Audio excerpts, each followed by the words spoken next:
know I had a Mario 3 rando that I had started messing around with. I don't know if I have any kind of save state for that, though.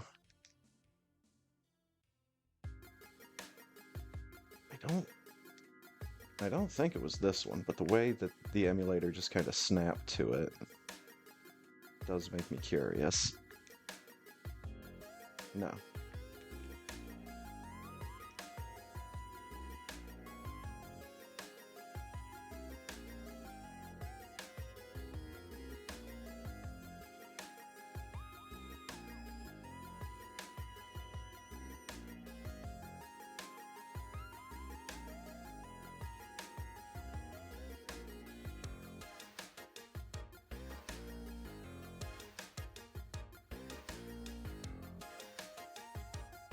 I'm looking for the one I was playing last week.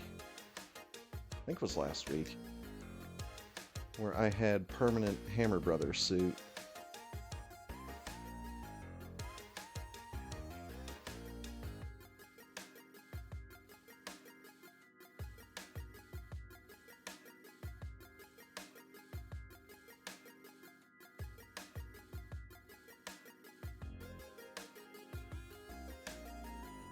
Fuck it, I'm playing this one.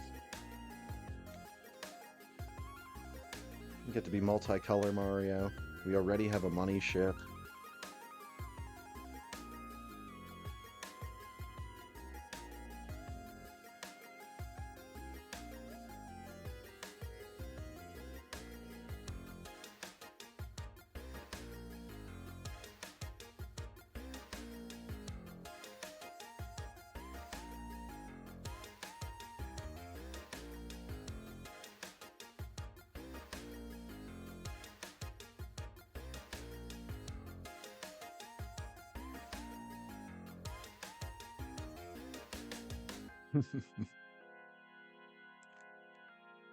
I think when you get a star, it, I think it, like, inverts the color of the outline on Mario. So I don't know if it's all of the black on the sprite becomes white.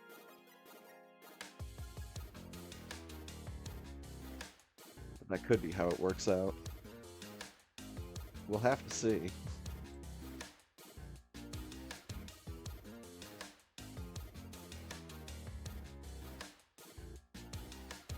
Oh, good.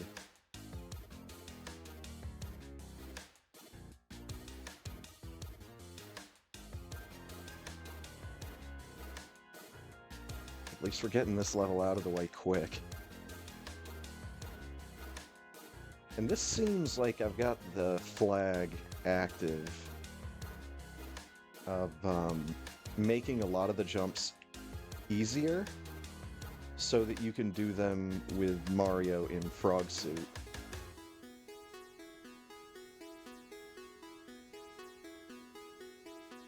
Because with how this level is normally spaced out, I don't think Frog Mario can actually make some of the jumps.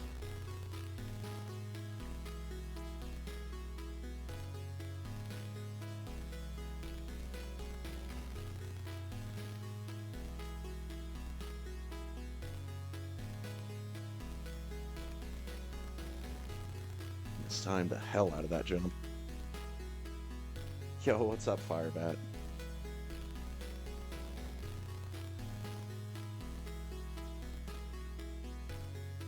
Just practicing by playing a completely unrelated video game on a different console. And I'm cheating, so...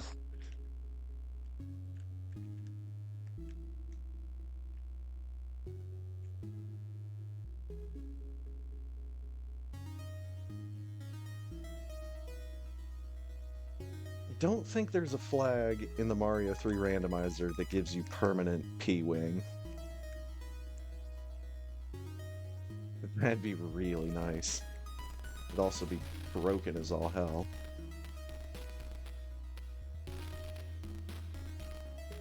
But the fact that you can set a permanent status is also kind of broken. Yeah, and never give Boom Boom a chance. Bad things happen when you give Boom Boom a chance. Oh, shit! Well, I'm terrified now.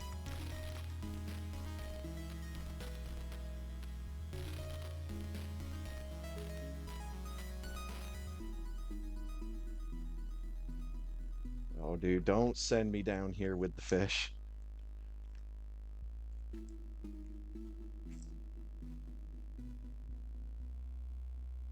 Oh, I don't know how he didn't get me.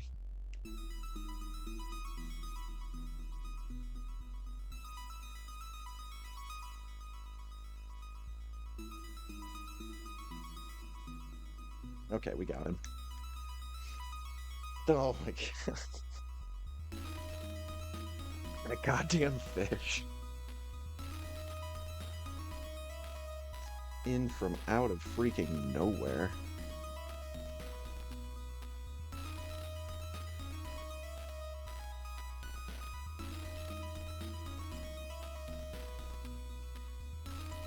Give.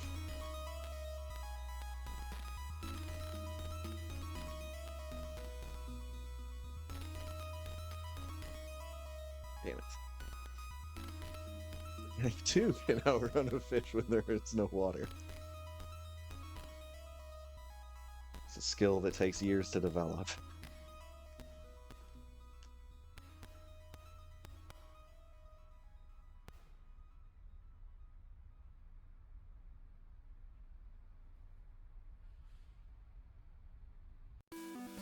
Well, whatever.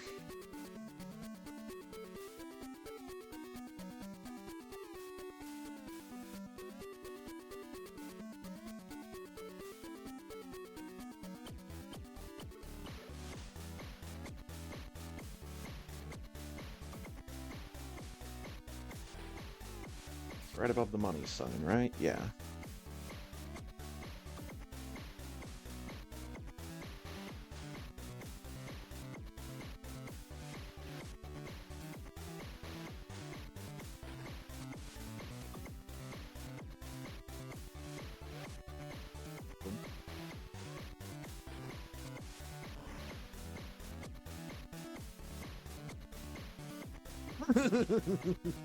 You might wonder why I didn't use my wand to stop the Koopas. Well, goodbye.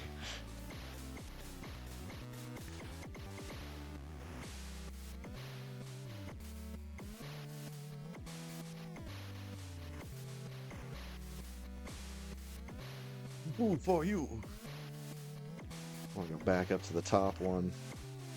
Because... Yep. This one's permanent Frog Mario.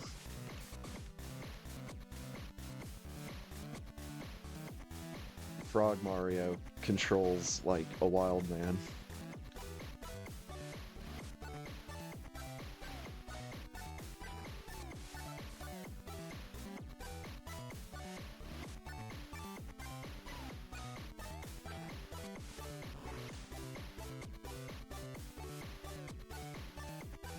Oh my god, get in the pipe.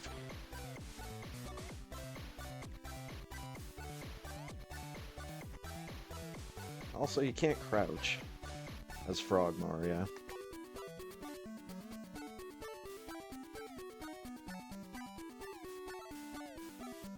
Oh god, it's this dungeon.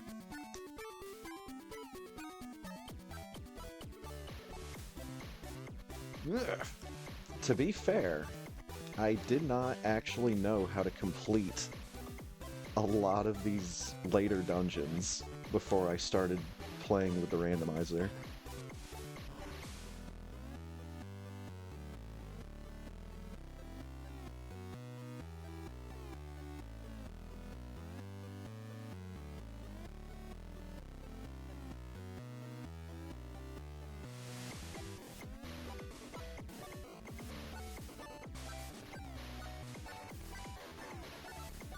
And I just fell into the ledge.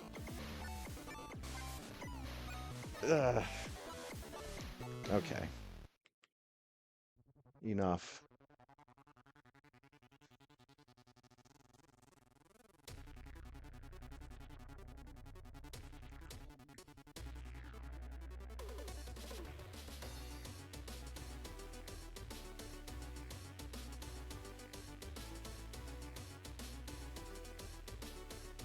Oops.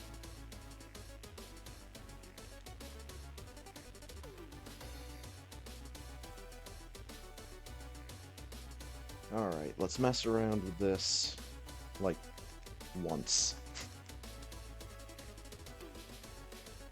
And then go back for Super Metroid.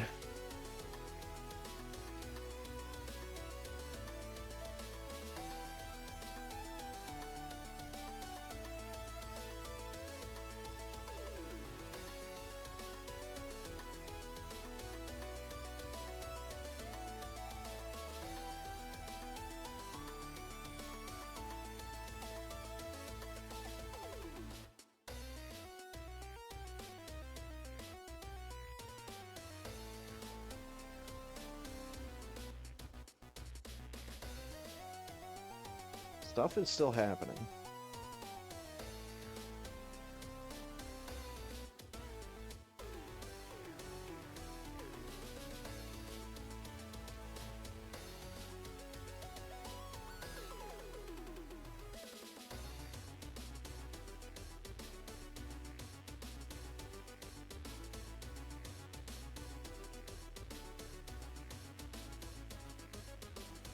Okay. Stuff is now definitely not still happening.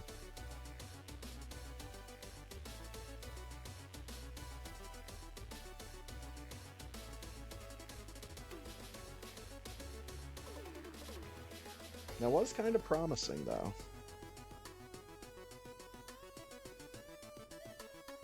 Usually when stuff is still going on that late into the glitch,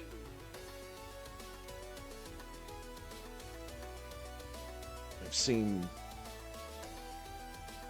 positive results almost as many times as everything else. I think I've still seen more crashes than anything, though. Alright, did I actually want to be Alcoon? Did I actually want to pull out the hat?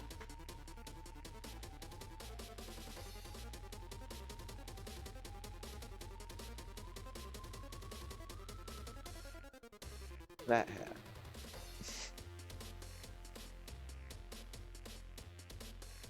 Oh, you are giving me a second opinion. Okay. I like that one better.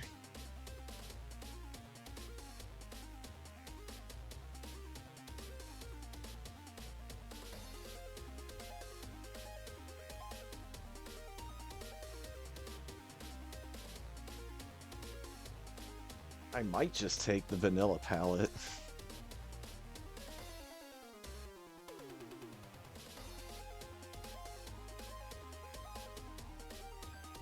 I'd be stupid and go with the ship.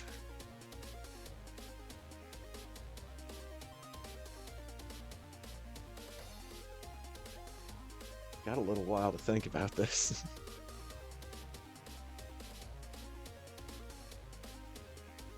Ooh la la, fusion green. Does you does or does you don't take more crashes than anything? I mean, if it's Dragon View, then yes.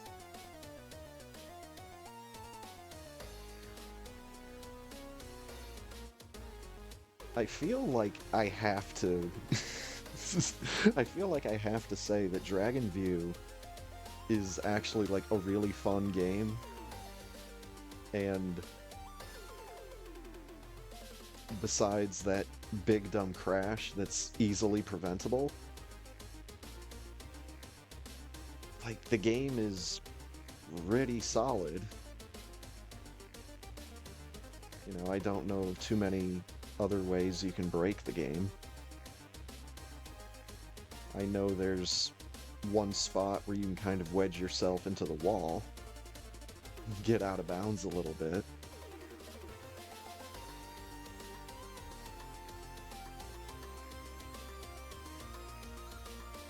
But yeah, as long as you either have a walkthrough of the game that you are, you know, hitting pause on every once in a while, or you're reading a walkthrough, the game is still a lot of fun. I feel like I need to do like an actual playthrough of it at some point. But I'd probably just end up doing a save state run all the way up to the crash point again.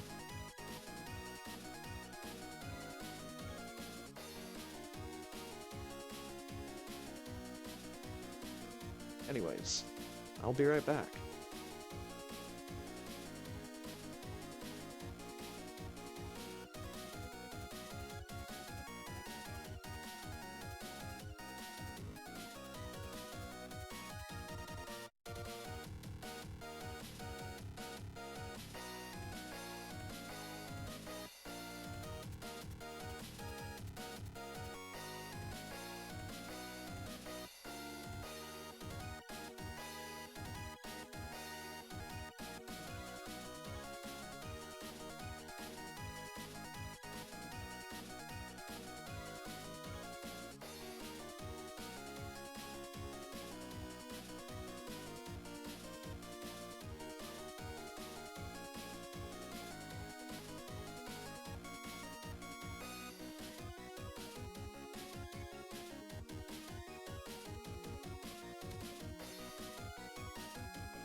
Alright.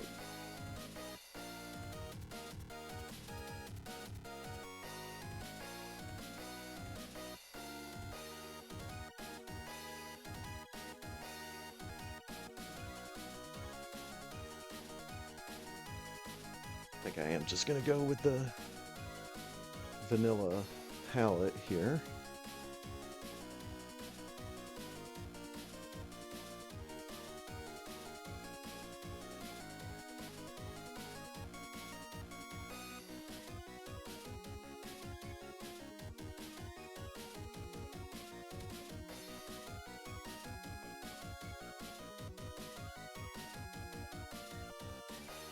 Okay.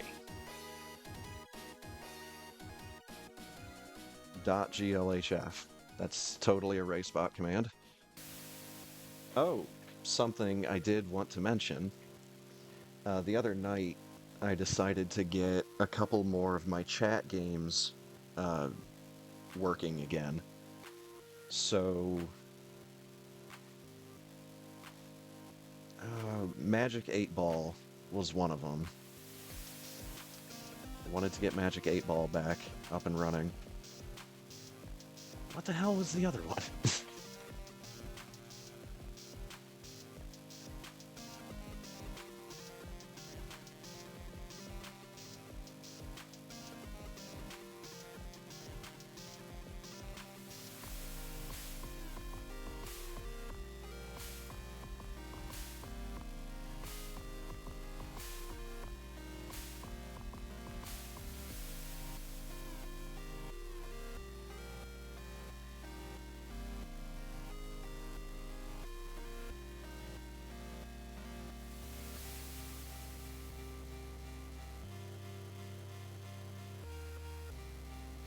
Oh, Pokemon type.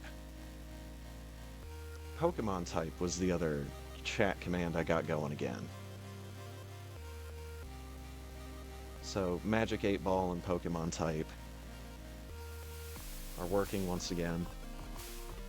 The only ones that I still have yet to get going on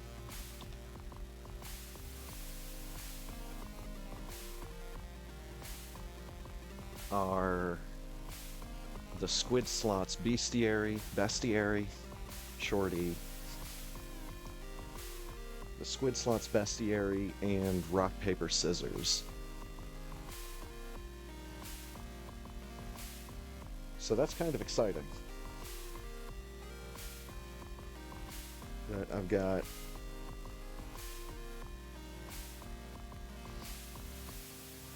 all that stuff good to go again.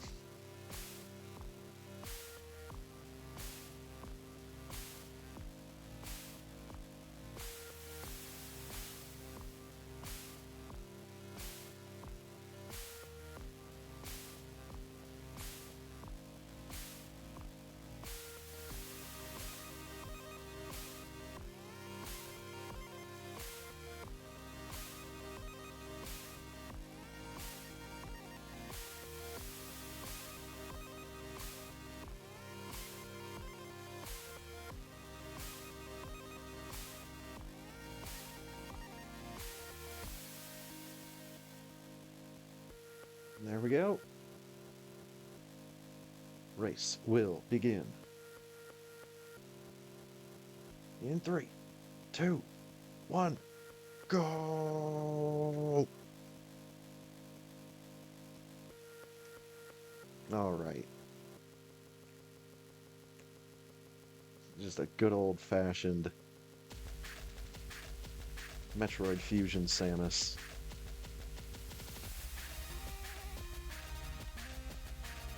I should really should play Metroid Fusion again.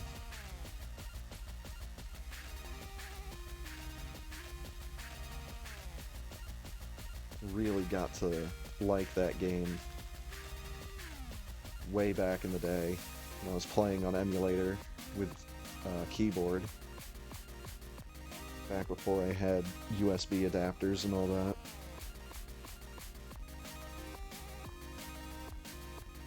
Hello?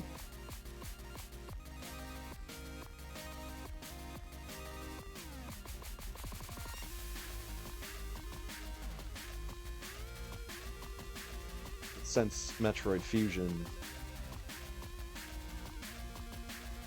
I don't think it used or had as many buttons as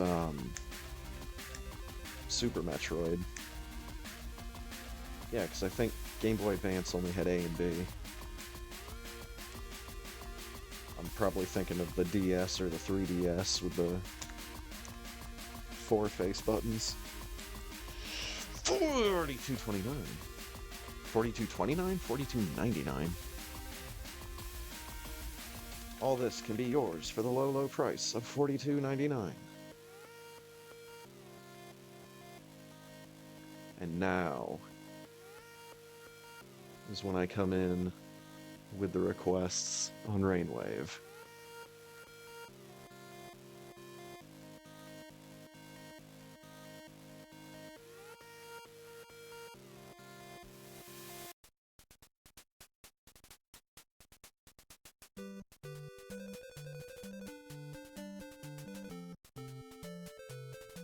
Ah, yes. Hello, Fusion Ship.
referred to as easy.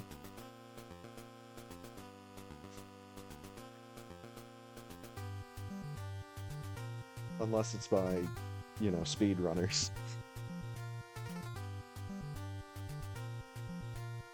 But they have a very unique opinion on the situation. I missed the one missile. Okay, he's slow playing like crazy. Yeah, so much for this run.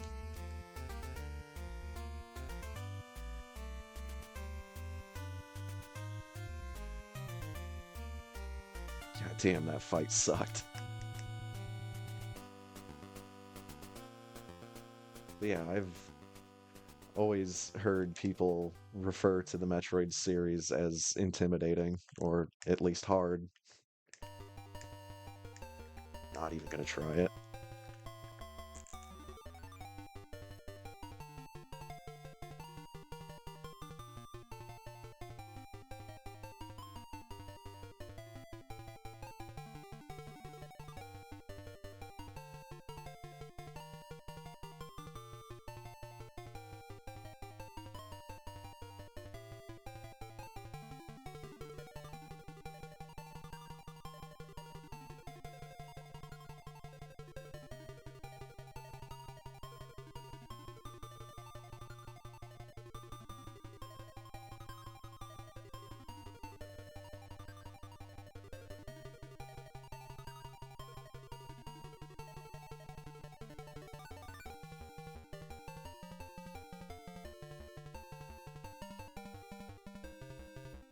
And away we go.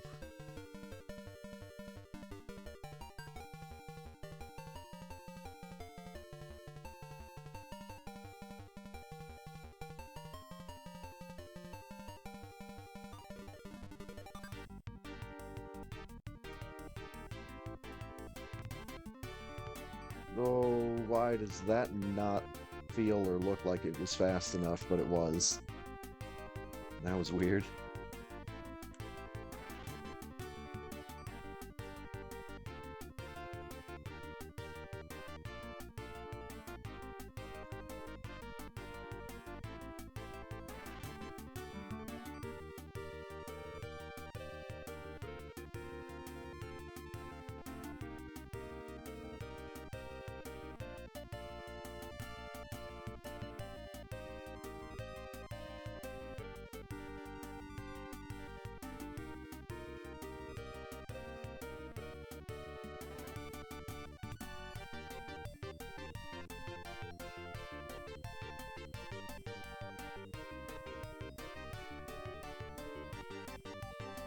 There we go.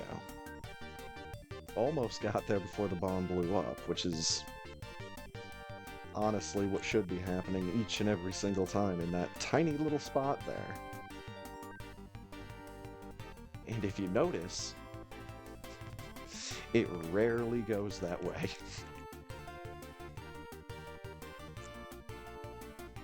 Always end up getting stuck in crouch for too long.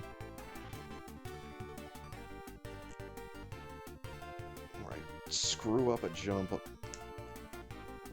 Don't go far enough or something.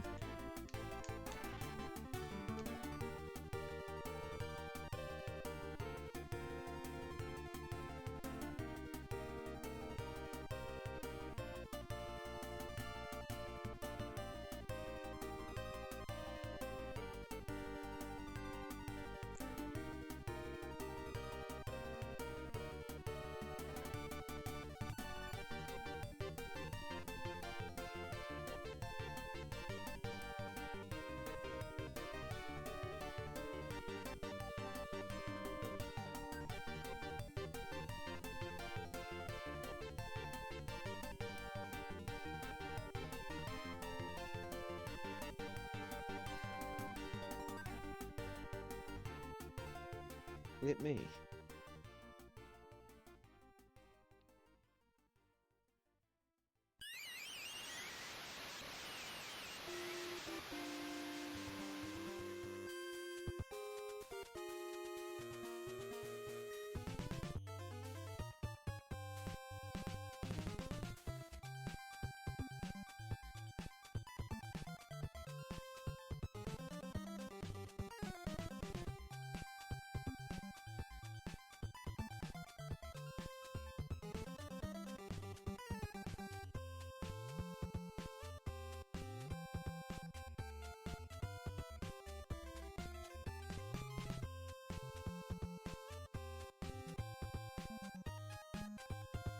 There we go.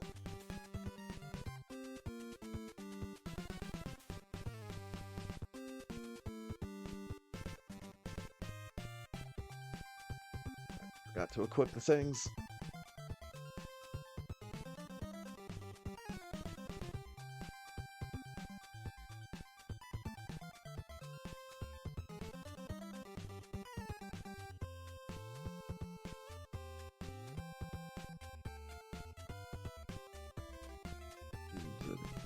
Dance of the summoning ritual.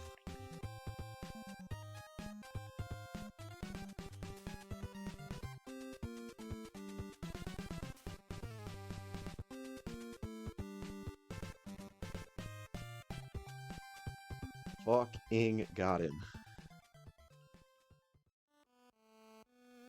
And he didn't drop me a single super.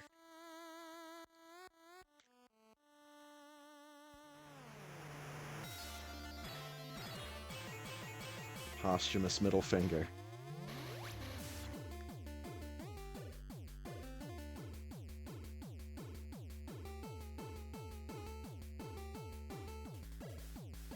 Yeah, same as it was in Fusion. I am not a fan of the yellow Various suit.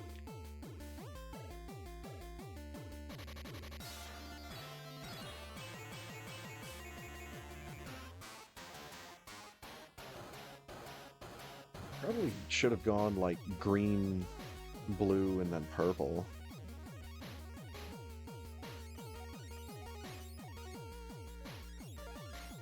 But I don't know. I'm not on anyone's design team.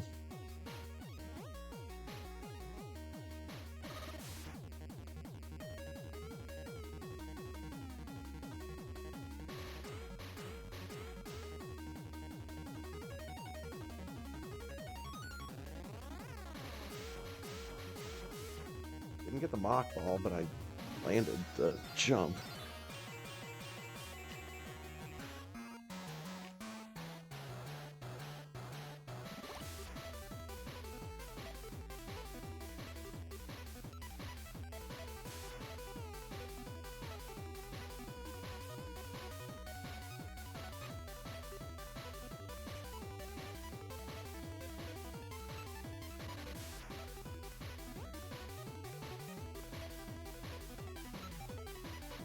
Okay, we got him.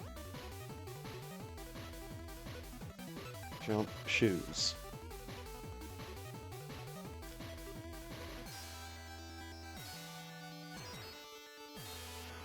Don't go a-jumping without your jumping shoes.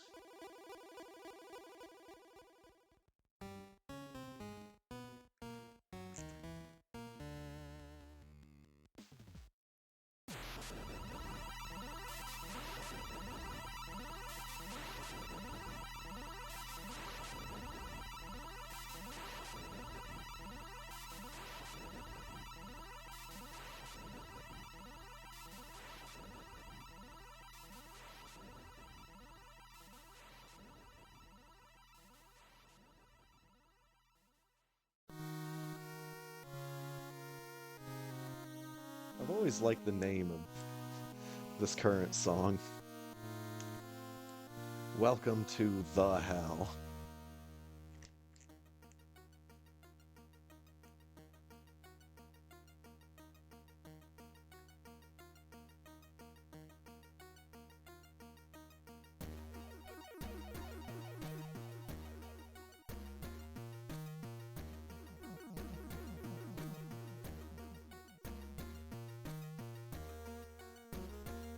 Yeah, the Odd Offense had a couple Game Boy games, I think.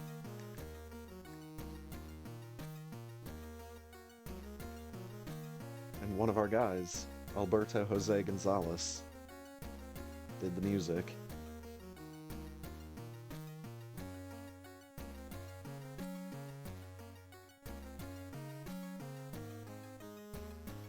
Alberto Jose Gonzalez is one of the names you will see a lot of if you actually visit the rainwave.cc site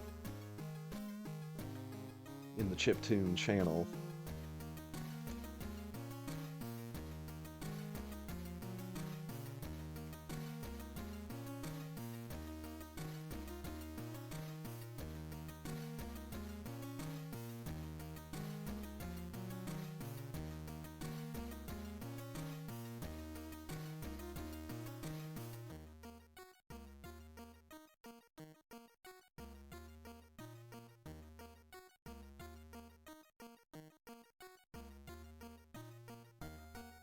I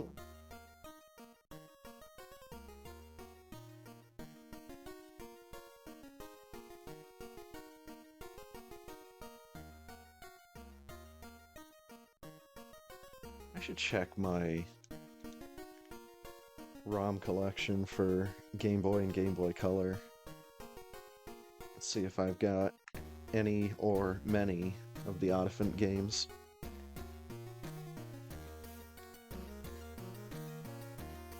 Hey guys!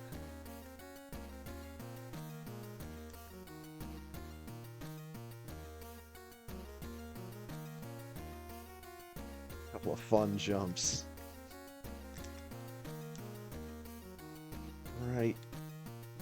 Right back to back.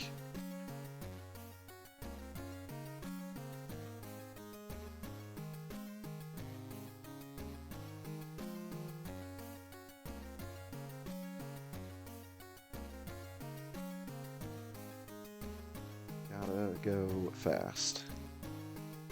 Clunk.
There we go.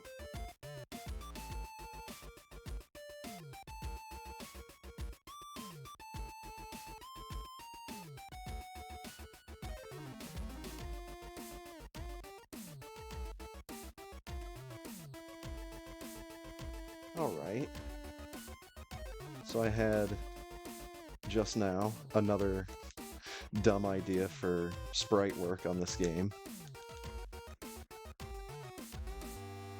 What if every single frame of animation was just a still image? And there was like no bob or motion to it or anything, it was just still image.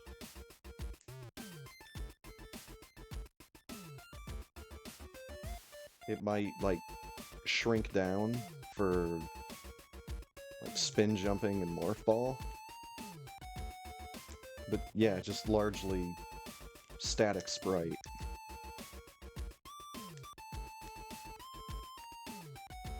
Even that would still take so goddamn long. Because Samus has a gigantic sprite sheet.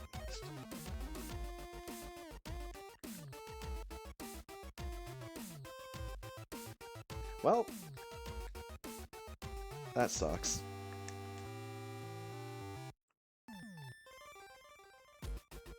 So now we gotta go slow getting out of here.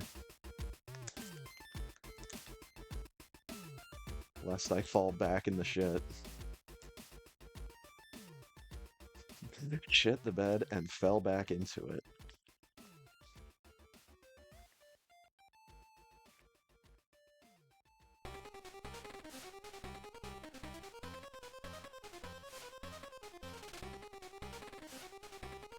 Oh, baby. How long has it been since I mentioned the fact that I used to have a cell phone that had the original Final Fantasy on it? Okay, crabs. Like, I'm not talking about having it as a game on a smartphone, no. I said cell phone for a very good reason. I think it was a Nokia flip phone. Had a nice color screen and everything. And apparently Final Fantasy 1.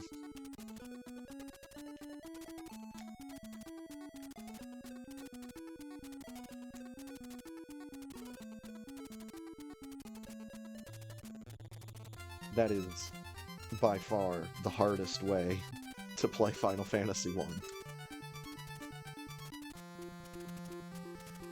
That game is already intimidating enough.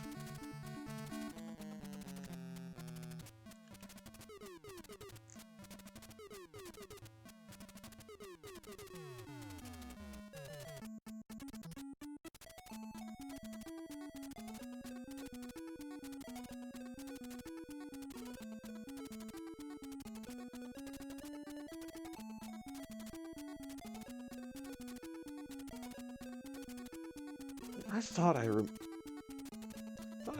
remember seeing someone on Twitch recently playing through Kickle Cubicle. Oh, I think I was just watching one of Murphigator's VODs. I think that's what it was.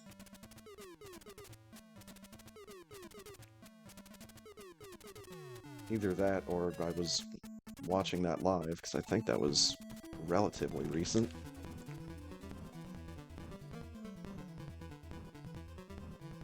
He is coming in really fast. Okay, he slowed down.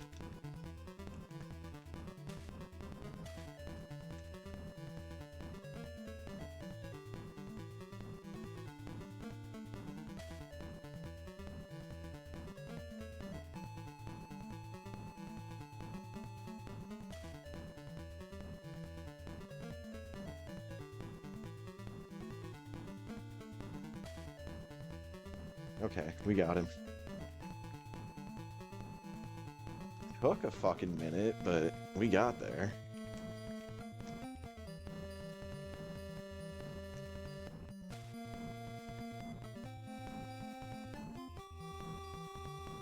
Glitchy X-Factor particles.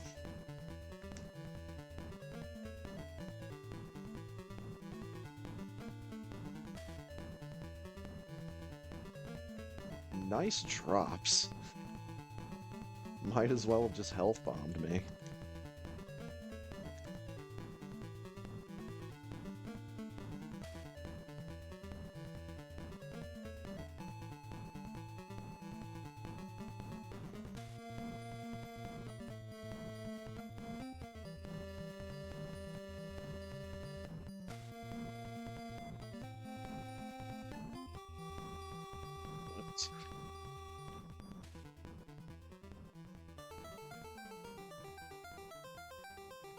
Oh, yeah.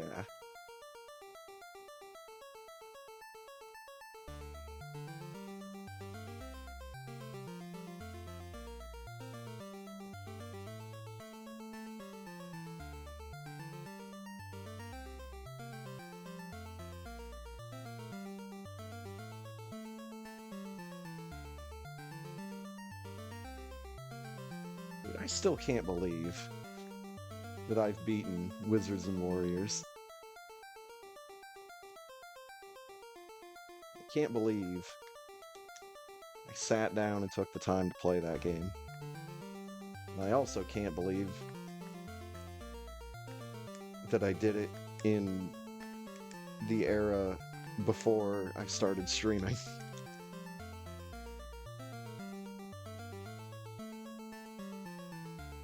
Because it was a cool game and a fun game, but I don't really want to play it again.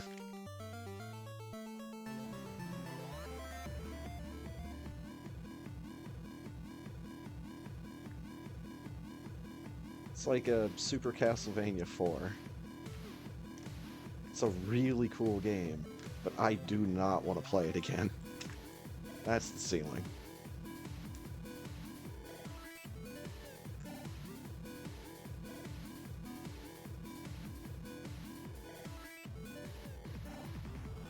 lots of other games out there that I'd rather play for the millionth time.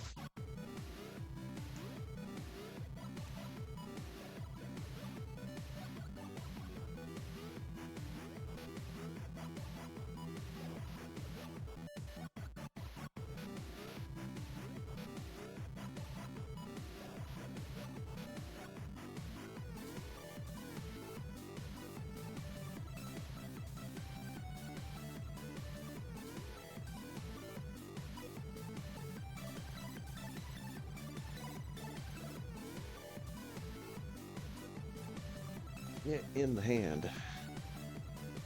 Holy crap.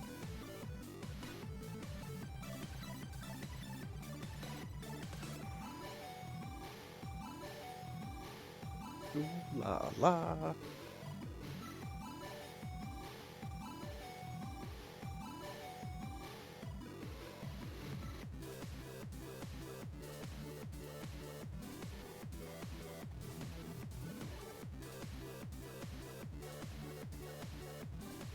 Damn it.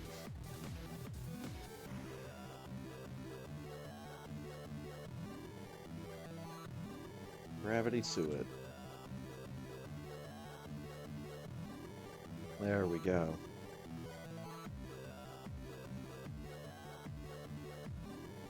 And see, the sprite looks so good.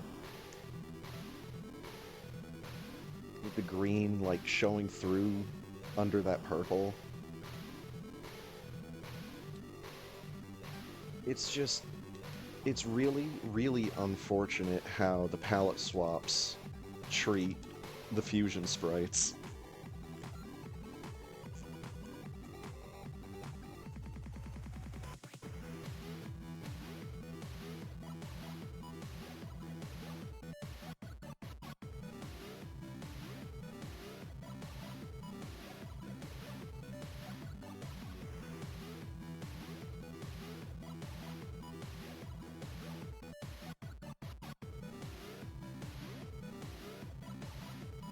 At least I didn't fall into it.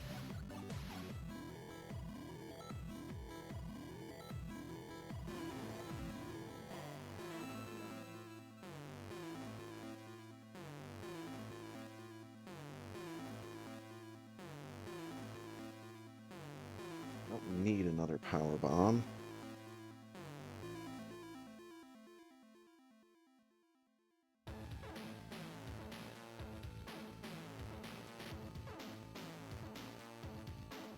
Need to start tightening up some of these jumps.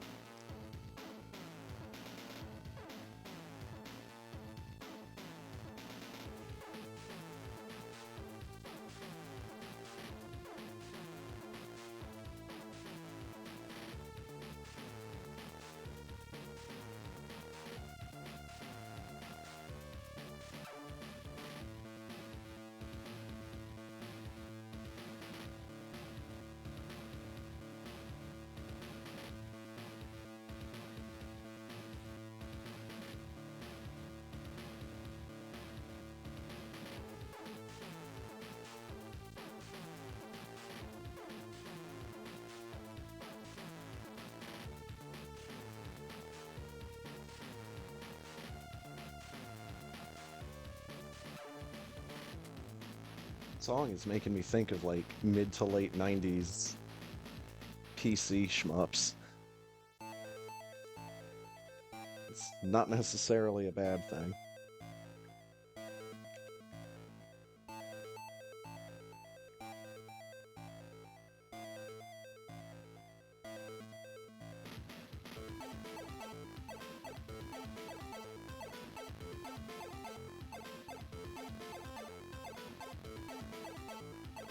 Oh shit. I don't have any power bombs.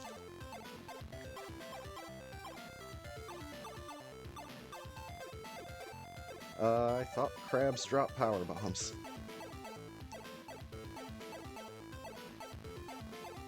Well. This is what I get for not, stocking up earlier. Okay.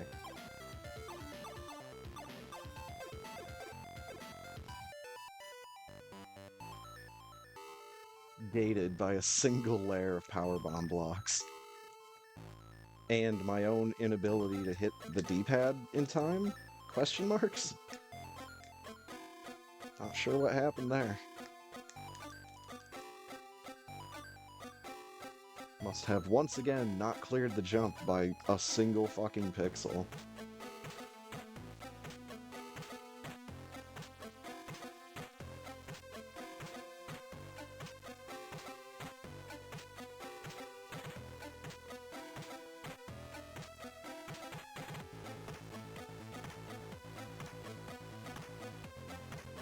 I'm not sure how that shot hit him.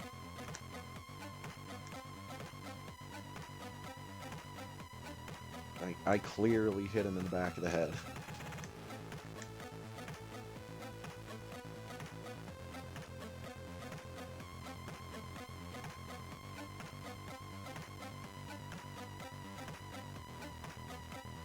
I need to play a reskin of this game that has that has Dragon Batwoon. Fucking Noodle Dragon, Batwoon. Instead of having him look like a dragon, it just has him as like fully colored in hitboxes. So he's just giant square worm.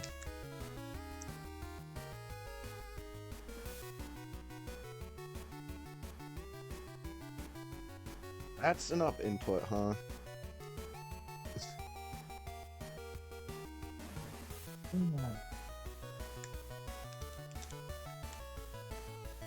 Ew.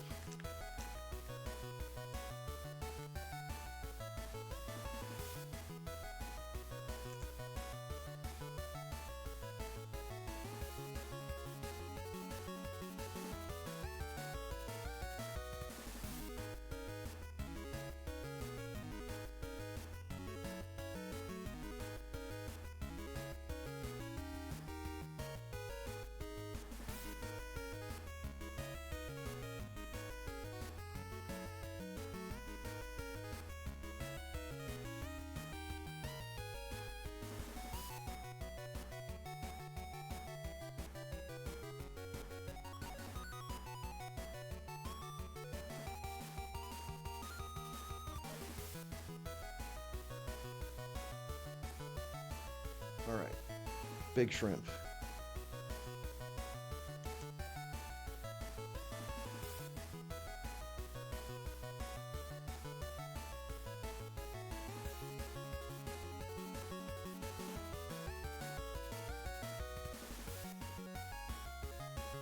I think he might have eaten that last one.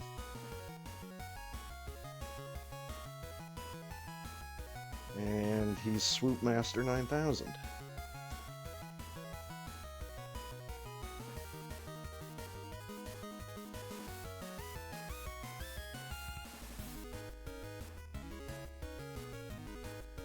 Okay.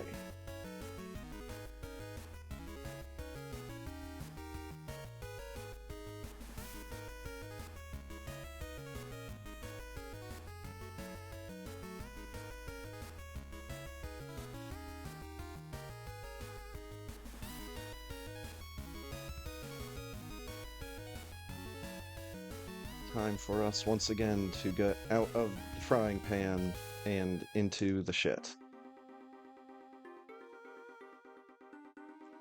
Oh, fuck.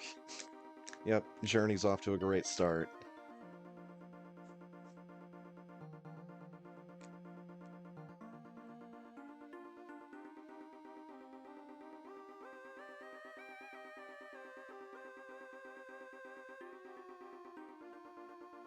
You know, I think, in regards to the game this music is from, I remember I booted it up on DOSBox once. And I didn't play a whole lot of it because I wanted to play it on stream. And just never got around to it. Now I've got to re-download I probably need to re-download DOSBox and a couple of the other games that I had. Might also want to check GOG see if Fury of the Furries is on there.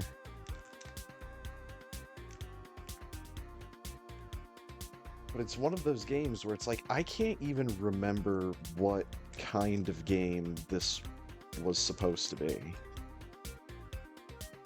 Because I remember thinking it might be something kind of like Lemmings, maybe? But then when I booted it up, I was like, oh, it's not like that at all. But I don't remember what it was. Jill of the Jungle, The Secret of Women. That's gotta be the name of a movie.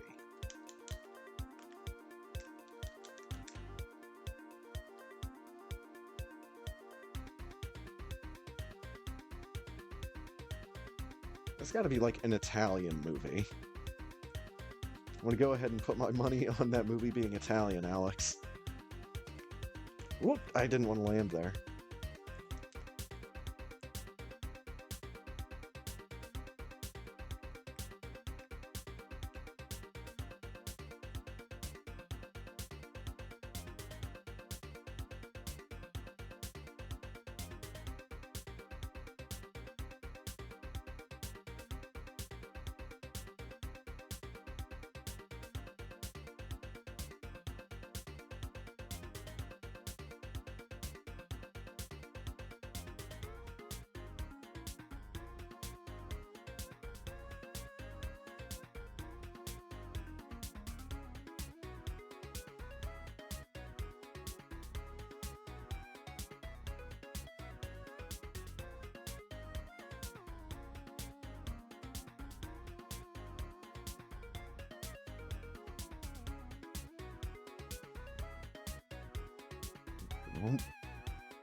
The one thing I'd have to say about the music in Fury of the Furries, a lot of it is pretty funky.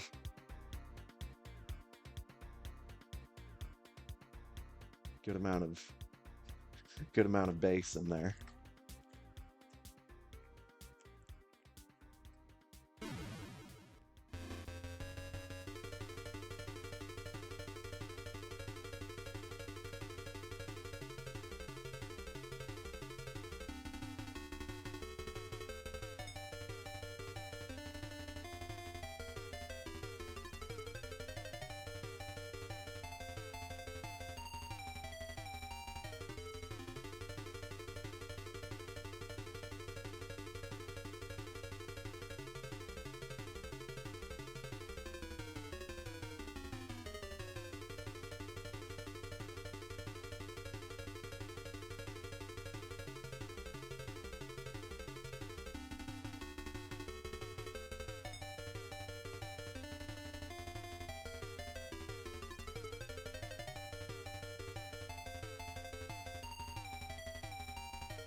I didn't want to land up there.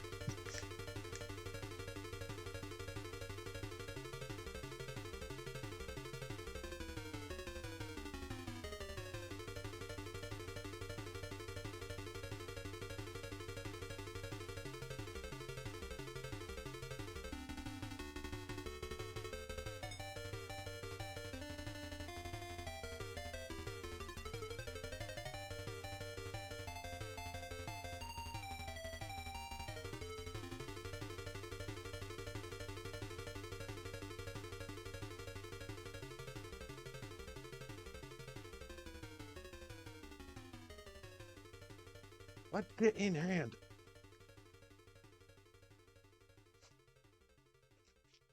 Stop spinning so damn much.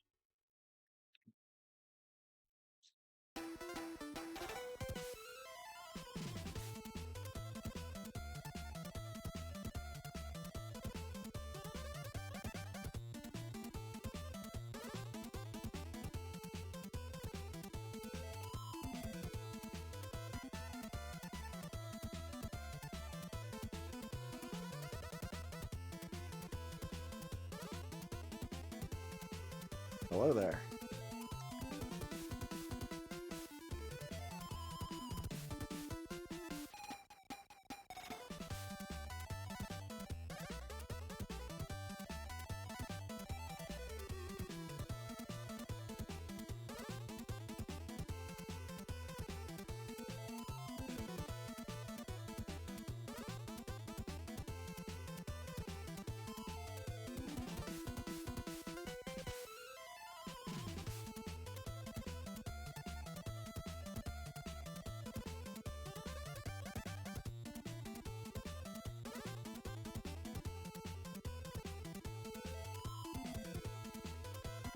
Get the...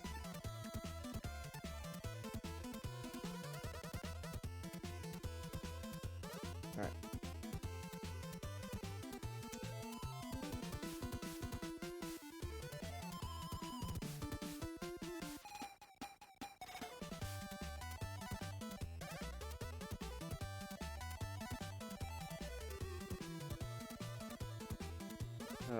There we go.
Damn it.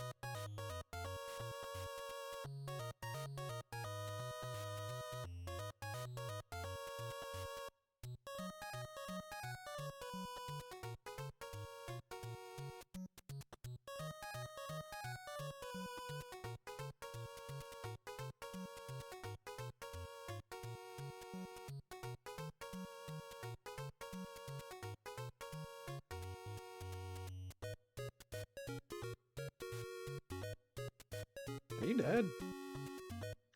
You're dead now.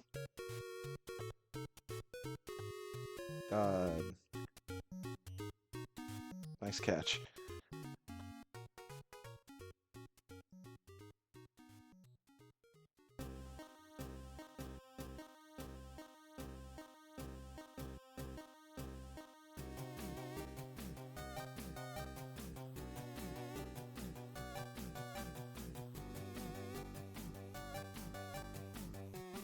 I think I just need to watch more playthroughs of Gremlins 2, the new batch, on NES.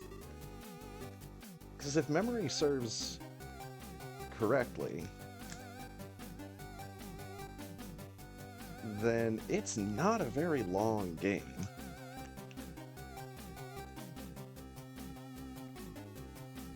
And I do remember it controlling relatively well. Probably qualifies to be another hidden gem on the NES, but I don't know how hidden it was, since it's a licensed game for Gremlins 2 on the NES.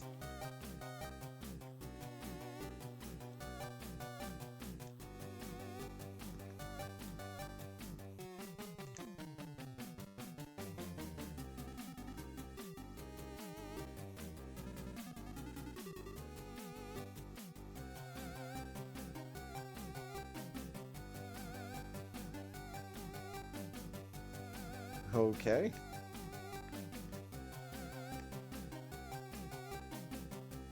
Guess we're just jumping on top of these things today instead of jumping off of them.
Oh boy.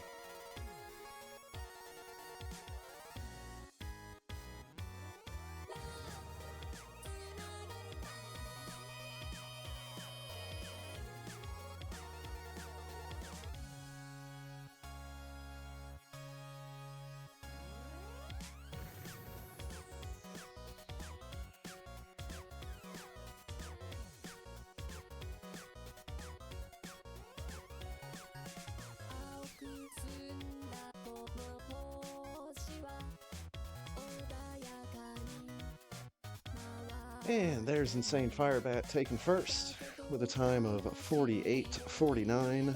GG.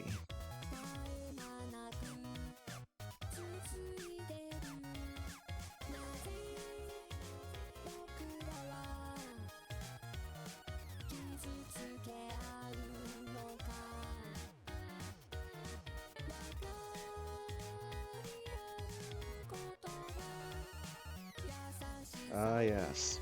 Friendly reminder I have a stupid ship.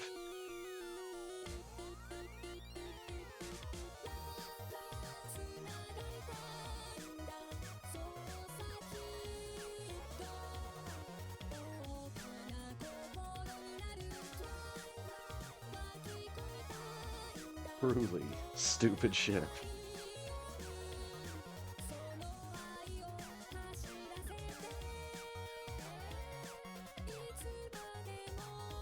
That's right, Spacer Crab. It's so tiny. It's so weird. I need to just give myself the zero mission ship. But, like, that's all, like, long and... It looks like it has wings.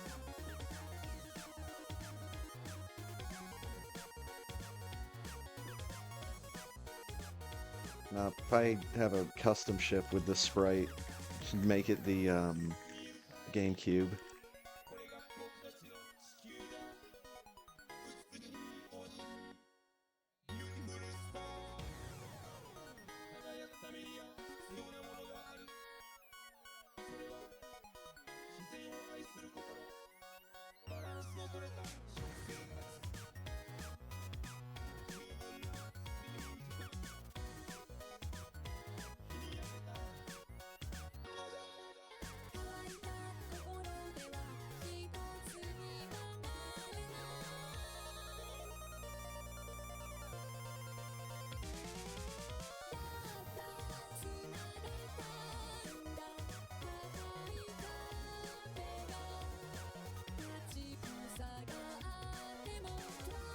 We got Parquet taking second with a 5109. GG. God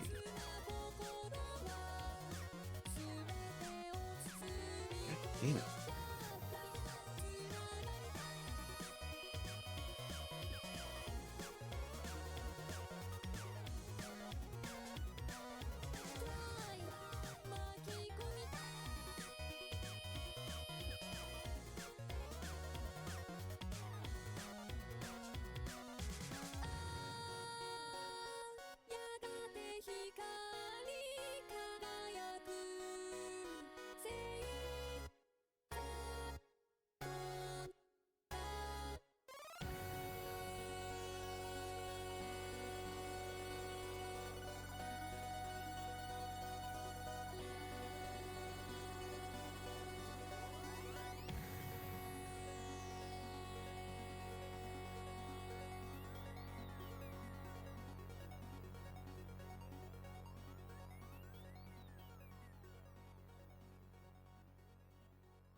Come on, man.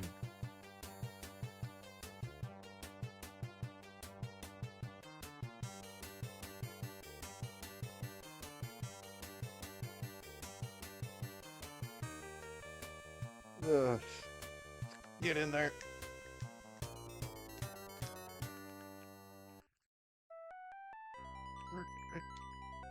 Yo, what's up, Psycho?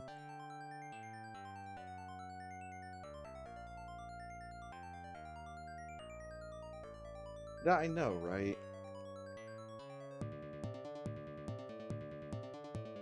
Yeah, this is just the vanilla fusion sprite without palette swaps.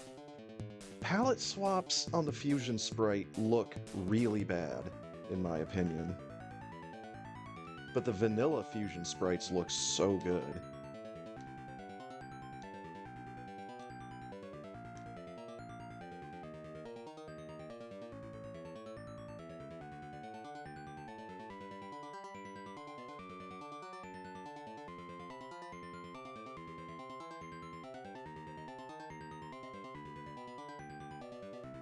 I mean, the palette swaps make that one look even worse. Ugh. Whoops. Why am I releasing these shots so early?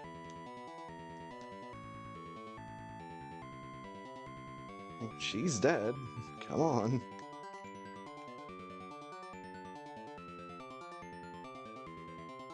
Yeah, they all just...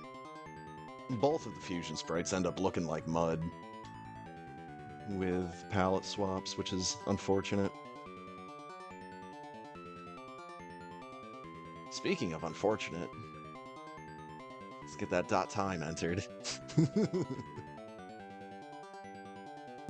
But yeah, we had help from the hat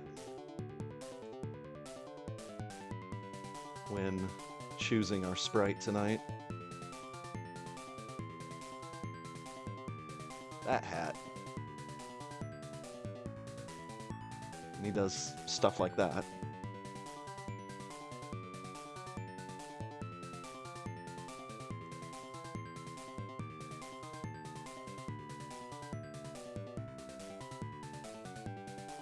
Actually, we originally drew Luigi out of the hat, but I immediately asked for a second opinion.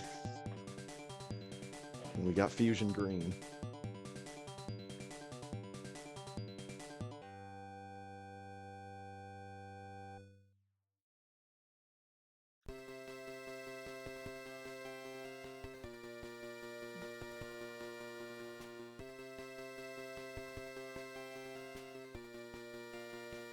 $56.28?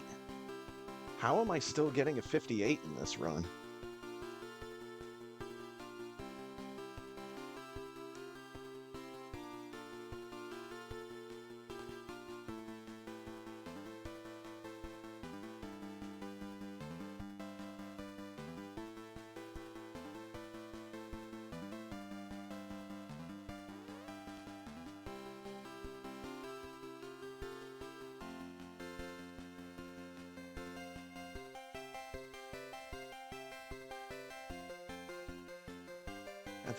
Those circles are just at the exact right height. It's so funny.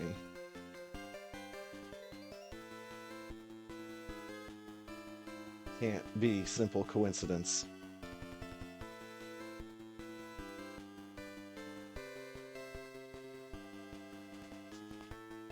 I'm not sure which of my inputs in that first room was making me angle up.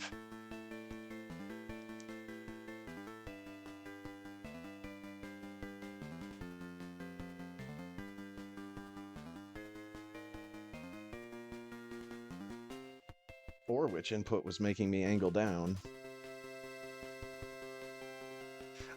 I was intentionally doing one of them. I don't know where the other one was coming from. Probably just from D-pad.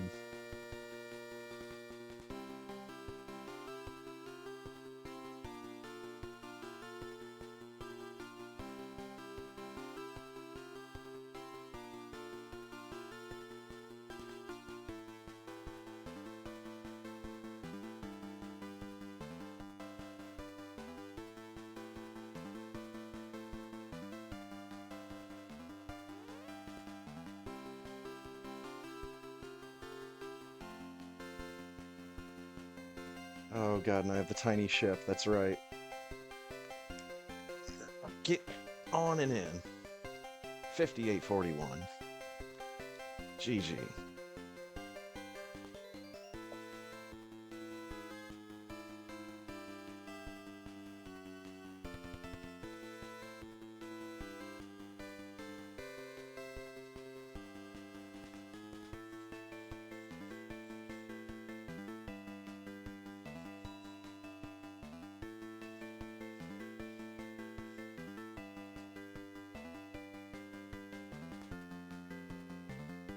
Oh, I don't have my Xbox out here. Dang it.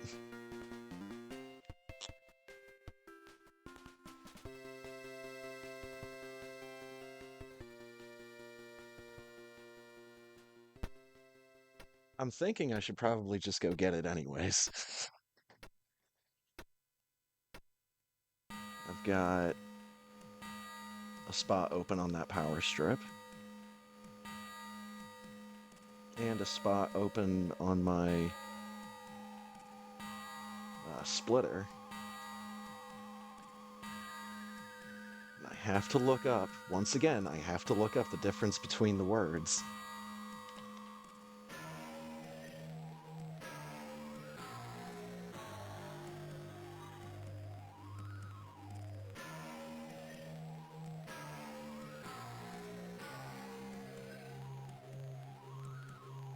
Composite cables. There we go. There's no... I have yet to find an easy way to keep component and composite identified in my head.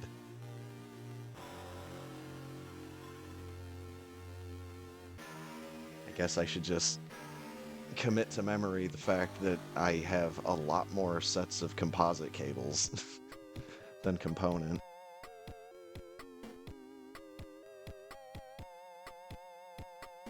What the hell? I had something that could connect with S-Video around here somewhere. I don't know what that was, though.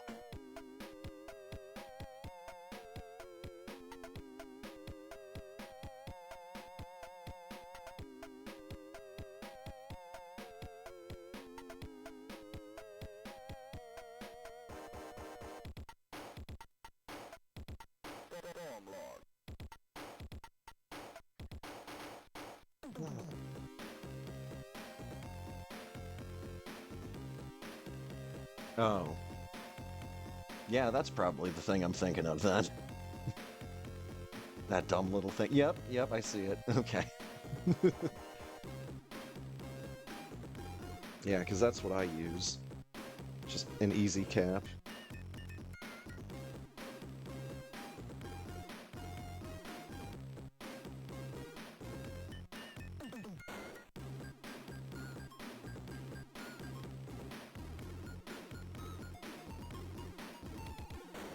Force!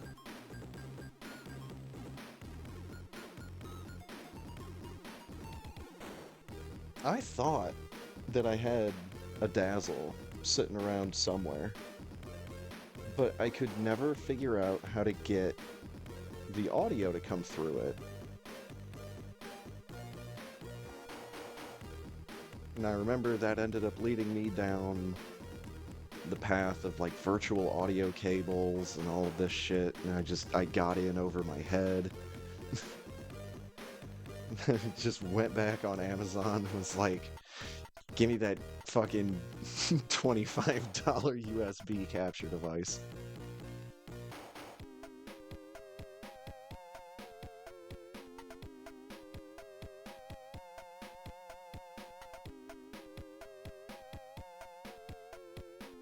Seem to remember looking for that dazzle not that long ago and not being able to find it, so...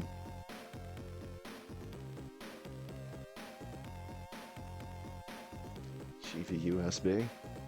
Okay. Oh, shit.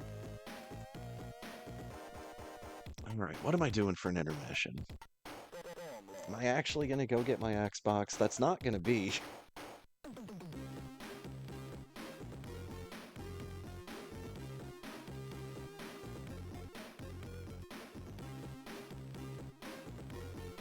don't think that's going to be a good fun-to-work ratio.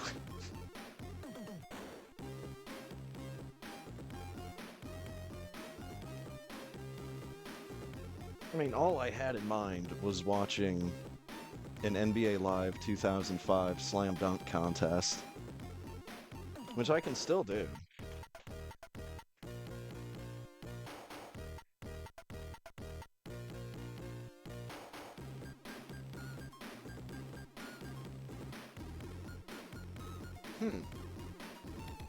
Weird.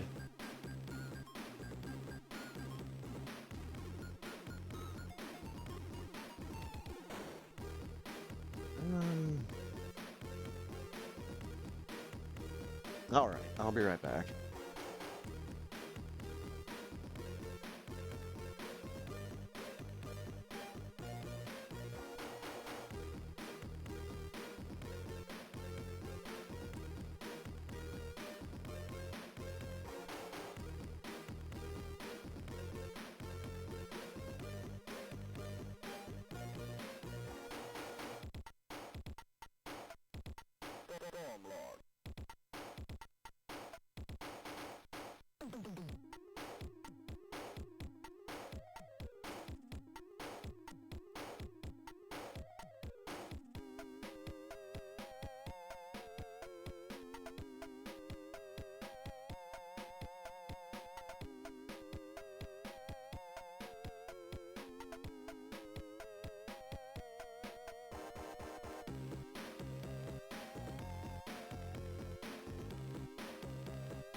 Alright, turns out that wasn't in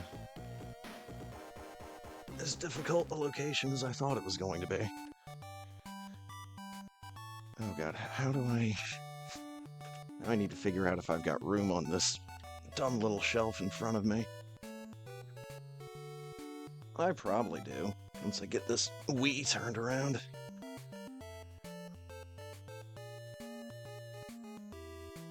Yeah, and we'll just huck the splitters up on top of it. I guess the other reason why I've been wanting to get the Xbox hooked back up in here was because I did find myself a console version of Morrowind a while back.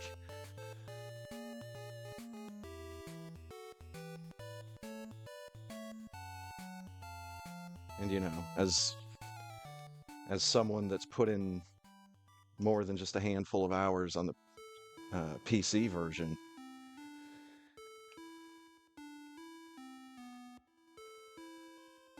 I kind of feel like I'm ready to play Morrowind with a little bit of jank.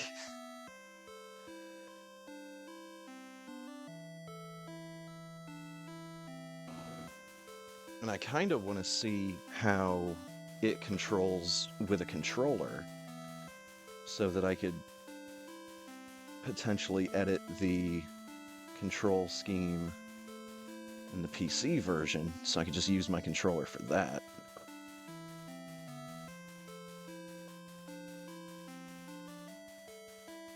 Give myself a single button macro for entering or toggling God mode. Oh god, now where's the plug on the back of this fucking Orca? God, this thing is so fucking big.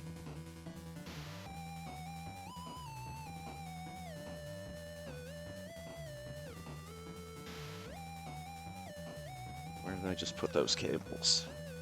That cable. This cable. Found it. Haha. You fools can't stop me now. Well, I guess you can. I'm not gonna tell you how, though. Okay, so now this needs to get flung back behind the shelf. This needs to get flung on top of the box. Oh god.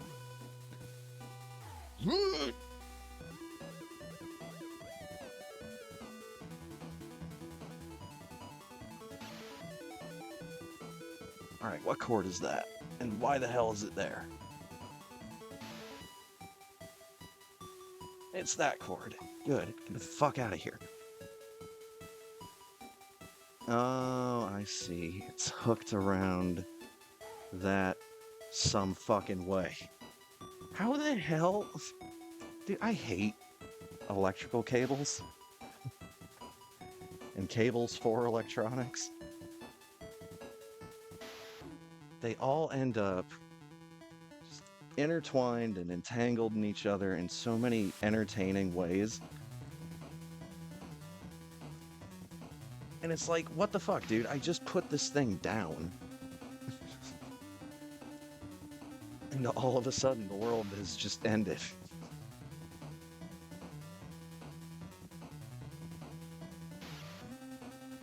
Okay, but that cable needs to not go under the Xbox.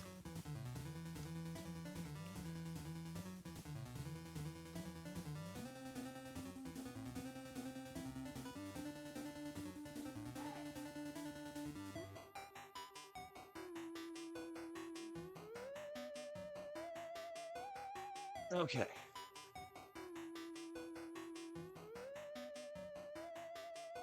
Not okay. Now it's okay.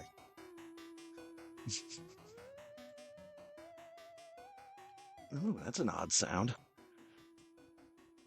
Let's get that switched over. Whew. Let me turn this off for right now.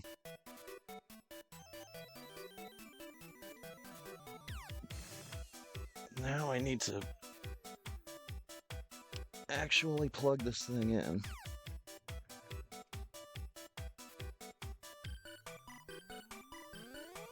Nothing exploded.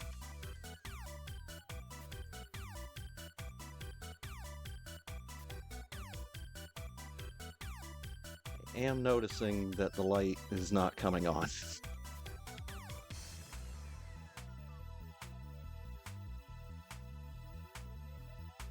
And I don't think the Xbox has a switch on the back of it like the PS2 does.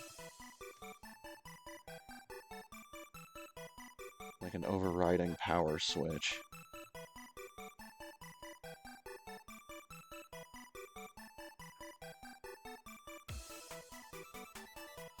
I'm wondering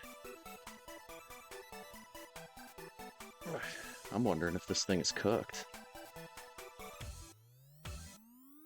Which would be a darn shame.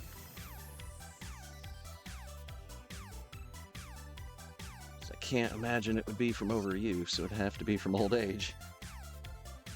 Oh god, I can't see back here now. I couldn't see back here before, but that wasn't an issue back then. Where the fuck?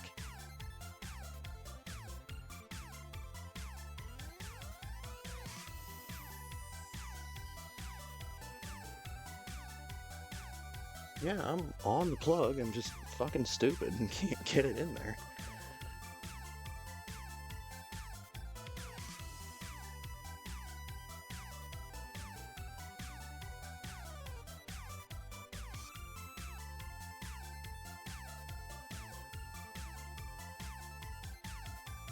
Well, dang, dude. That's a hell of a way to spend my intermission. Finding out that my Xbox doesn't work anymore.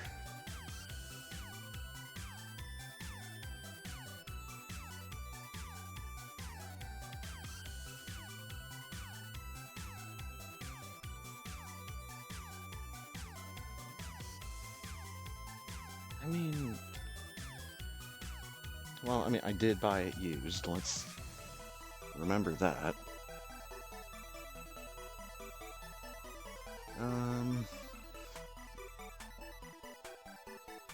Well, let's get parts of it taken back apart.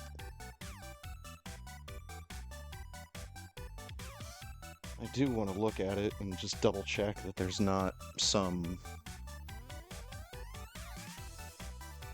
secondary power switch on it somewhere like on the PS2.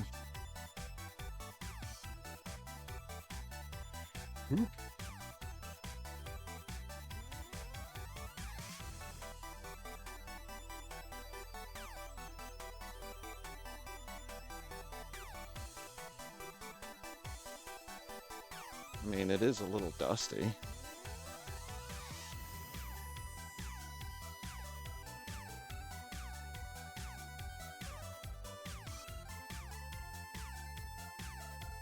Don't really have a whole lot of confidence in my ability to take this apart and see if I can identify anything visually.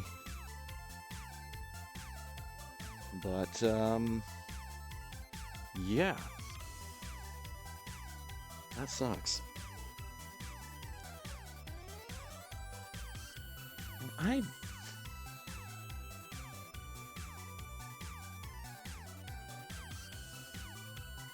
Oh.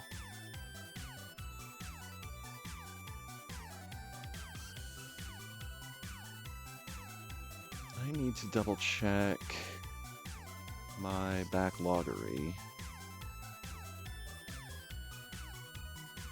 I am almost positive that I do not have NBA Live 2005 for PS2. Yeah, I just have it on Xbox. And that's the one that had the slam dunk contest.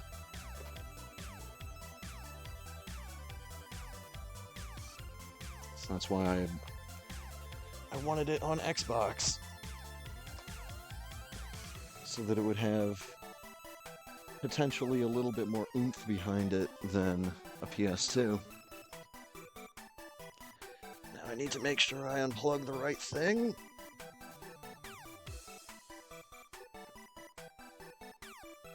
Okay. Thank God, the fate of the world no longer rests in my hands. Someone took that shit away from me. Alright, I will be right back.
Okay.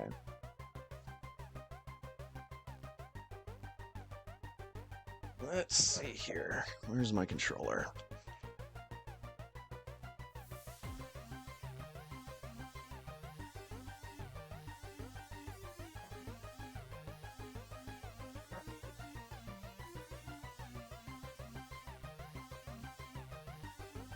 So there is something I need to check on. And I want to see if my notes are correct.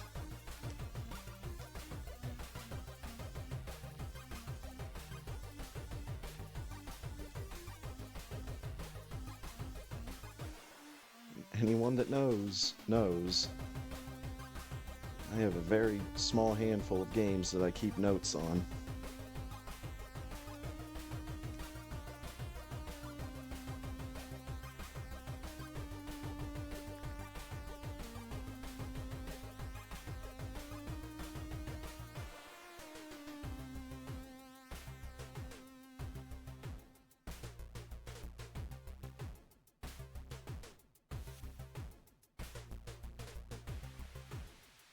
Oh, I'm here.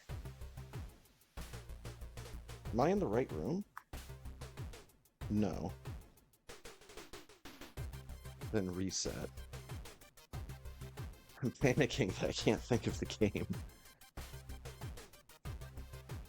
That's right.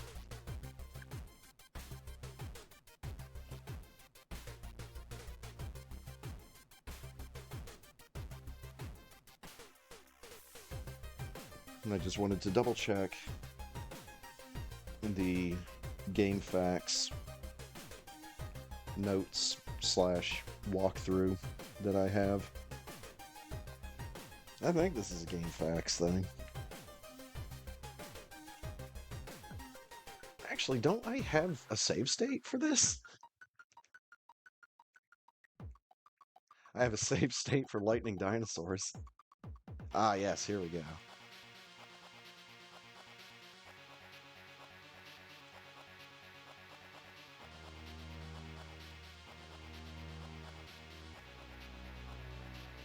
Okay, so I wanted to check and see if the teleport buttons in here actually take you to the places they say they're going to take you. So green button says it should take me, quote-unquote, one room to the left. Should find myself in a room with a yellow car. A screen with a yellow car. And hey, what do you know? There's the yellow car.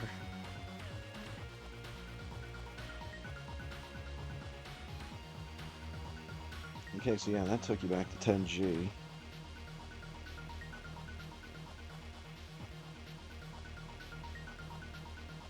Wait a minute.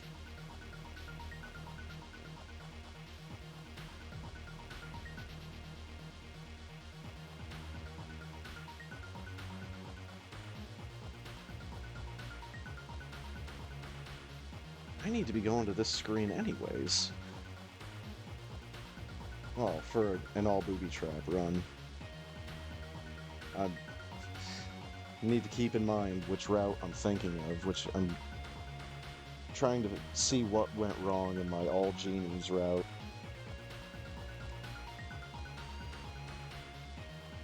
So I got myself up to the screen with the Coke machine.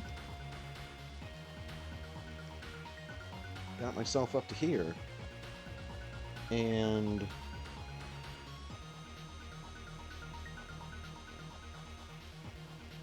that's this big gray button. That's the genie. There he is, dude. And there he goes. He's our guy for this route.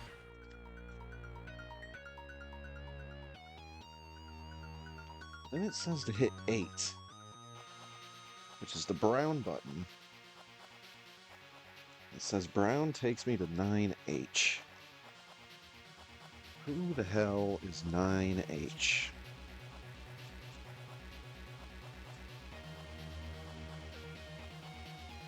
Opera House.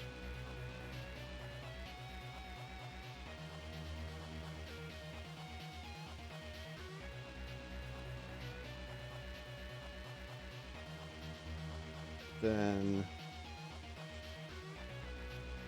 if I try to keep following my instructions, what's going to happen? So it wants me to hit button number 8 again. Button number 8 will go to 8H, which now we're going backwards. Oh, yeah.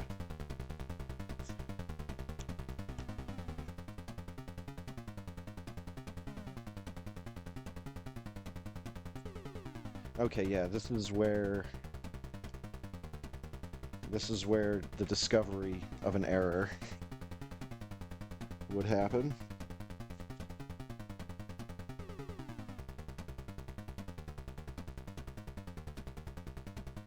To get in here, and you only have 4 buttons. but my next step says 7.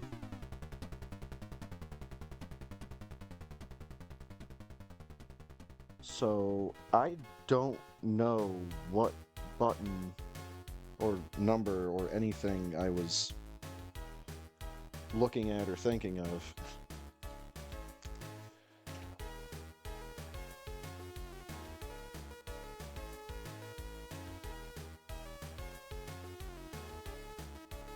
Because after this point, I still have 5 genies that I need to get to. And here's the thing.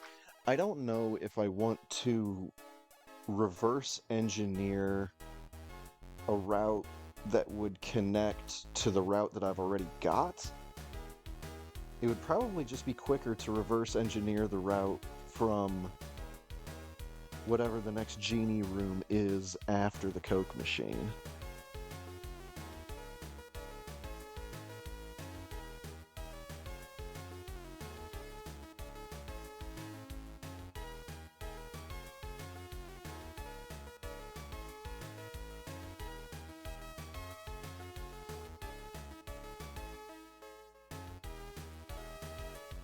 And Coke machine is 10H.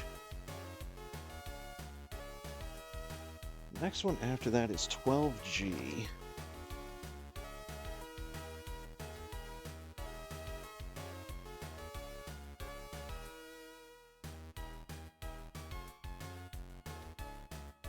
I can't, like, move the cursor around. What the fuck?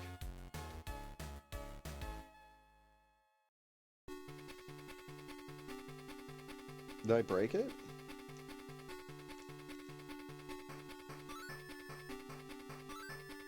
I think I broke it.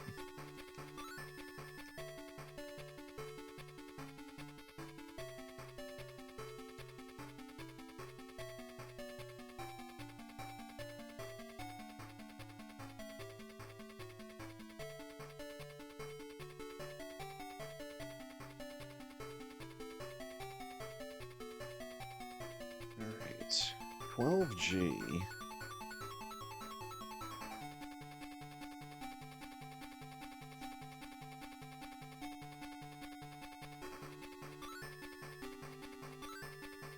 No, I'm doing this the wrong way.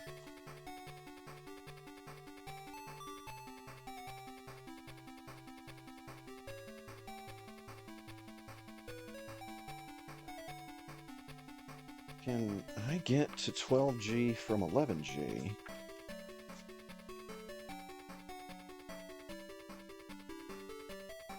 I can get to 12F.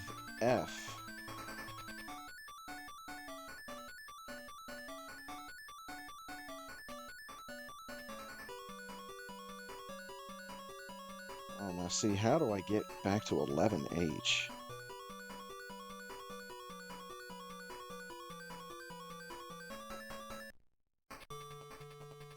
What's that room? 10I?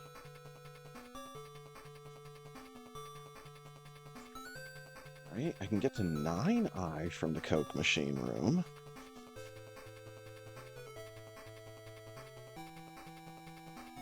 I does not advance me at all.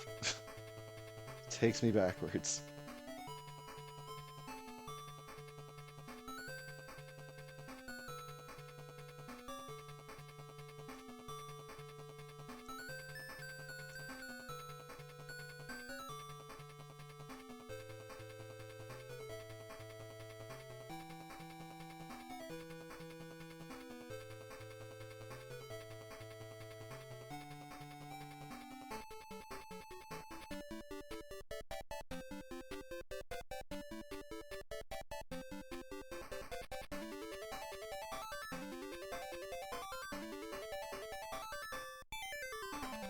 Okay.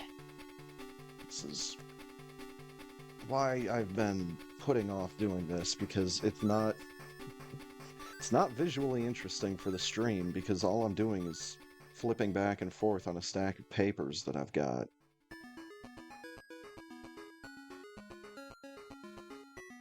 But you know, we're listening to music.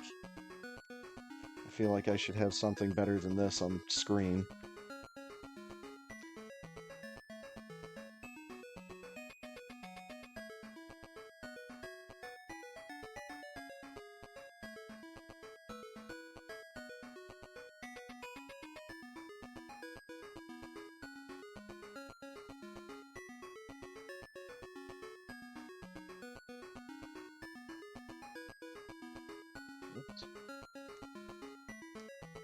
I mean, we could just hang out in Lightning Dinosaur Land. It's one of the more visually interesting screens in the game. Oh my god. So if I'm assuming that I'm just going to follow the route that I've got to get me up to the Coke machine room, I've got 4 ways out. I've got a button that takes me to 10G. Oh, fuck, why am I not writing this shit down?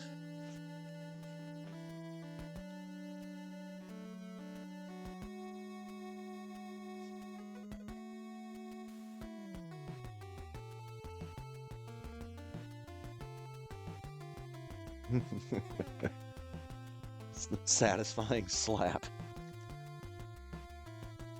of a notebook onto a lap.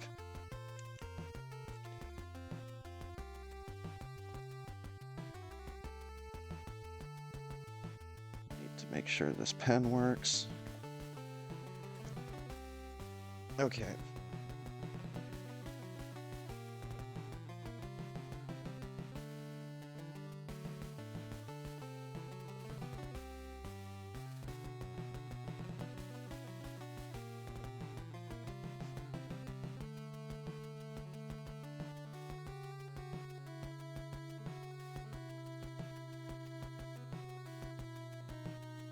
Alright, how do I get to 12G from 10H?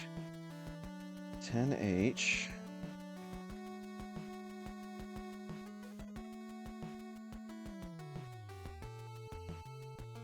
has, what did I say, 4 exits? 4 exits.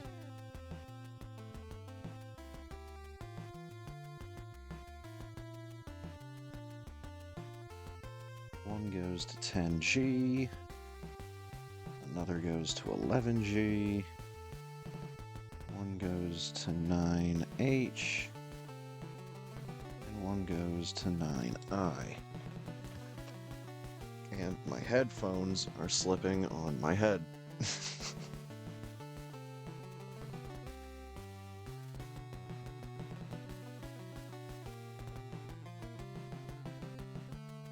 Okay, so where does 10G let me go?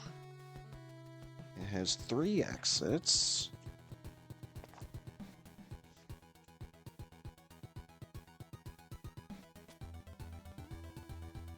We've got 9G.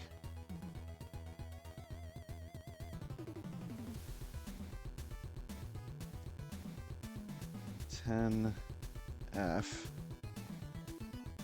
and 11F.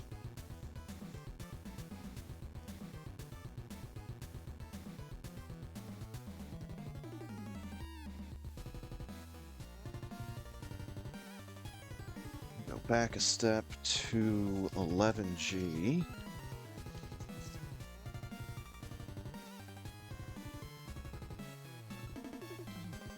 G has 3 exits. Headphones, please. Can't get quicker than a lightning dinosaur fitter. Okay. Dyslexia was making me not read that properly at first. And I don't mean actually medically diagnosed dyslexia, I just mean stupid.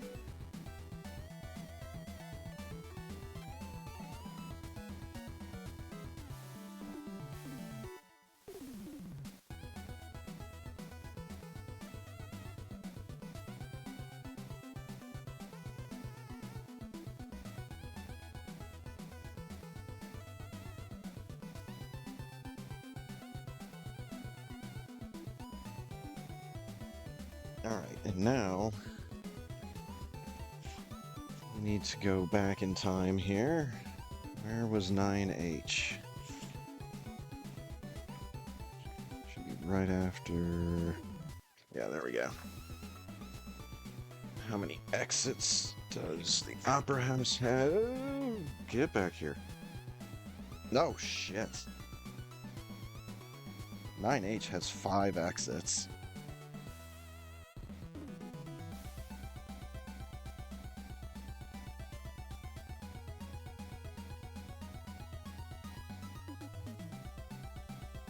G,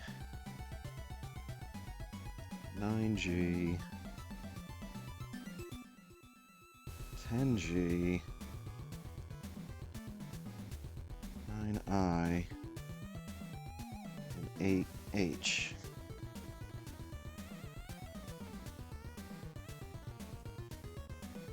And finally,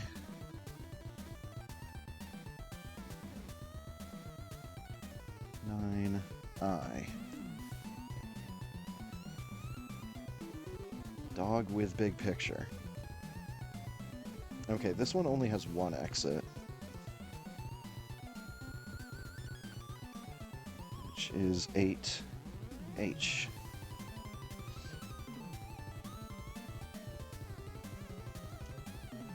So right away, I'm thinking that I want to check and see if there's a way that if I can get from one side of the 12 level, I can get from one side of it to the other. Because that'll most likely be how I do this.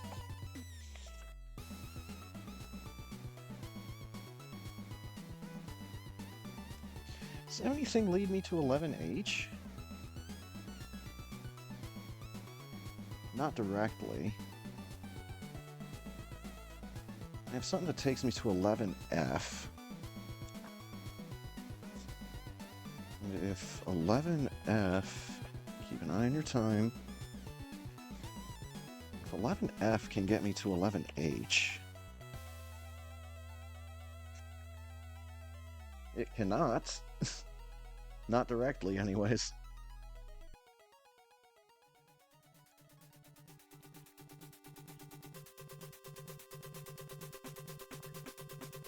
Right, so what it looks like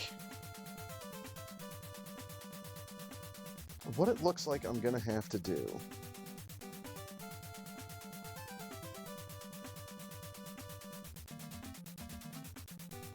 is I think I'm gonna have to go with the warp to 11G, which will give me a warp to 12F. And then I just need to work my way backwards through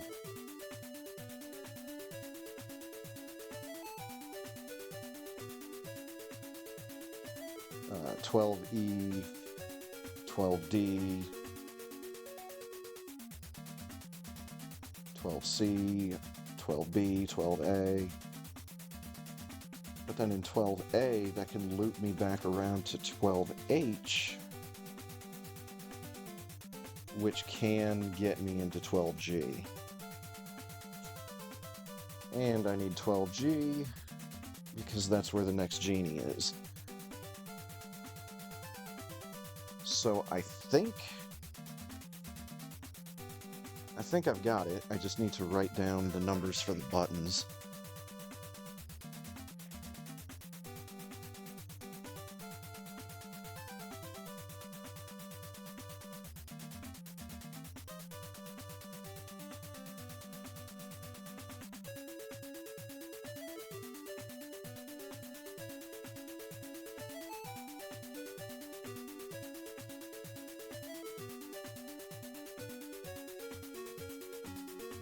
We need 10H as our starting point. Where's my dog ear? There it is.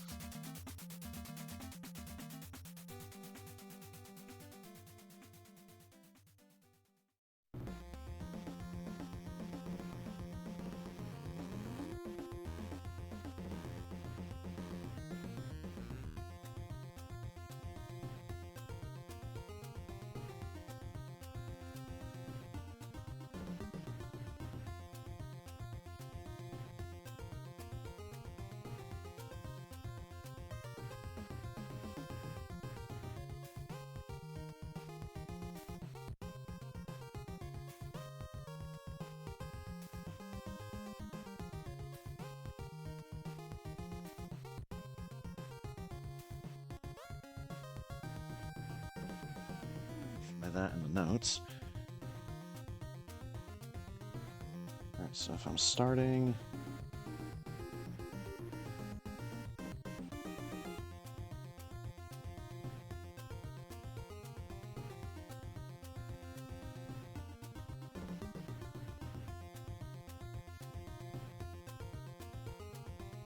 Then I push button 4. That takes me to 11G. Now I need to start looking up button numbers for this other crap.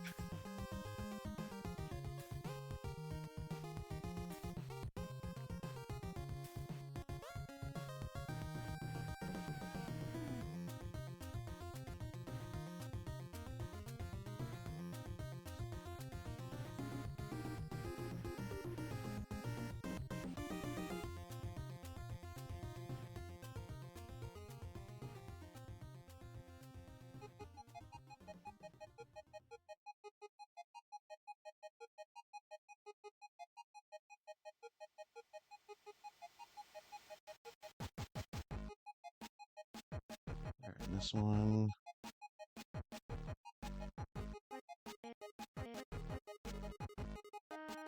It's gonna take me to 12F. And then it's just a run backwards through the 12s.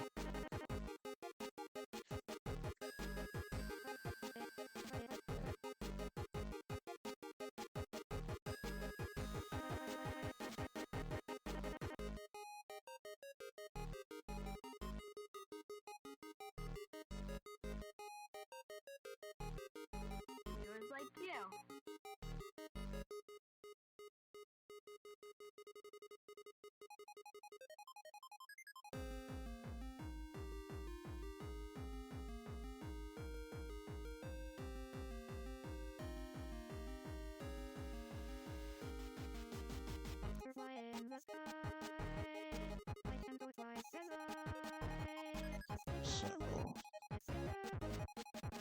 yeah, we're in 12F. Button 4, 12E.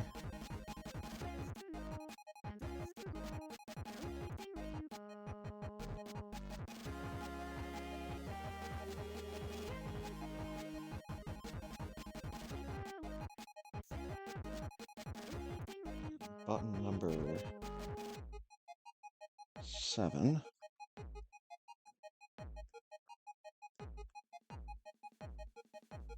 Take me to 12D.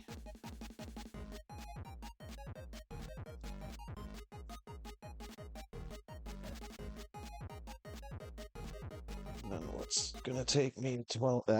It's gonna take me to 12C.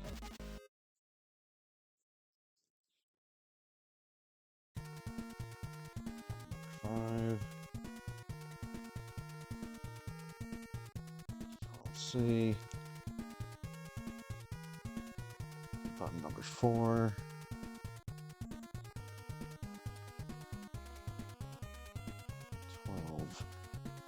12B.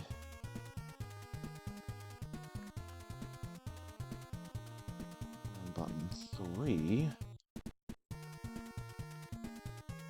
12A. And button 8.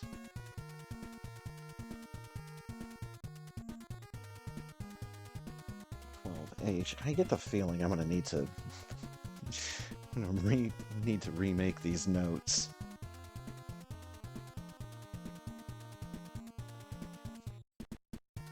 Well, when I remake them entirely, it'd probably be a good time to do that. Okay, so that shoots me forward to 12H, and then I need button 5 to get me into 12G.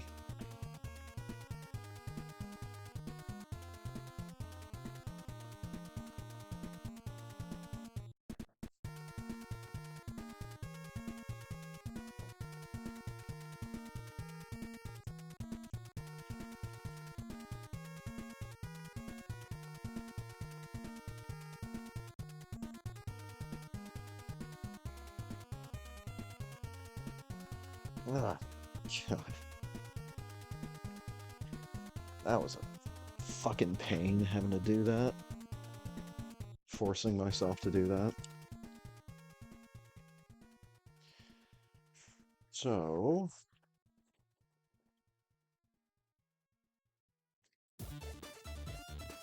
previously, my numbers were 88754385. Now it's 434754385. Okay, so the 754385 is correct. So I was planning on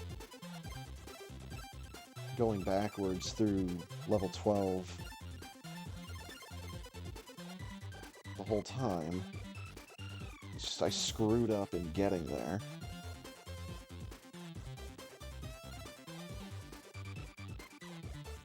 So instead of 88, it's 434. But otherwise, that, I think, is the only thing I needed to correct.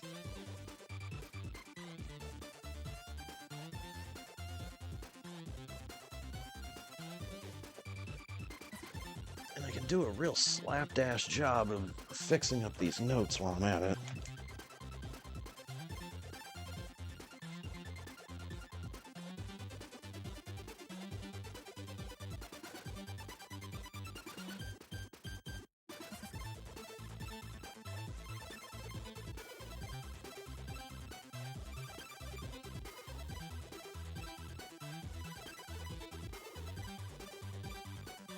Thankfully, I wrote these original notes in blue pen, and I've got a black pen right now.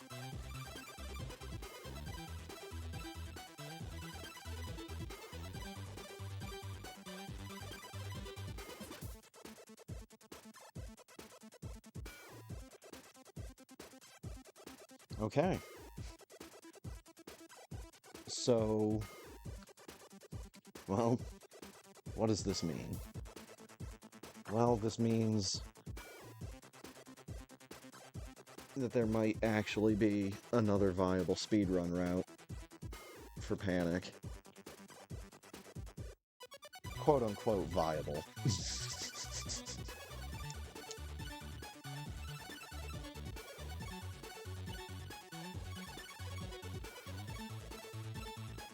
This is as subjective and as made up of a category as you can possibly get. This doesn't affect the ending of the game in any way that I know of. It's just, we're going to see the genie a whole bunch of times.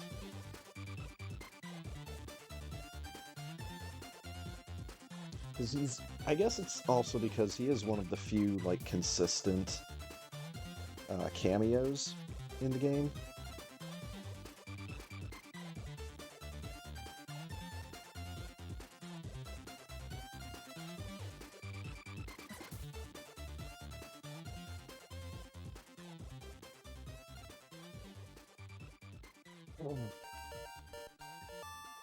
The funny thing is, I don't know where I was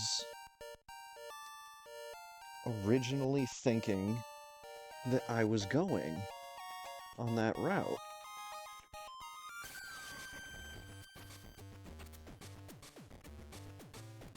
Because the number that I had written under that 8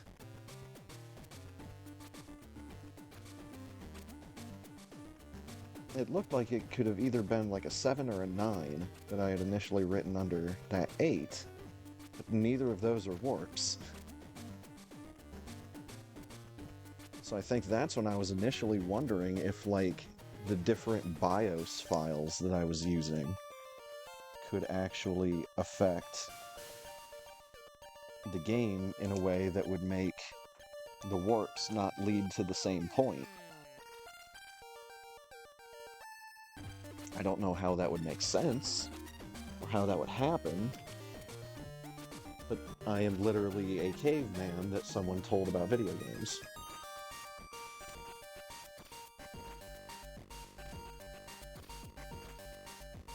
So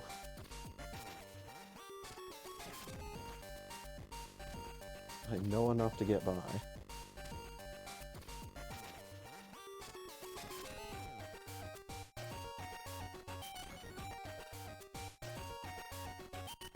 Alright.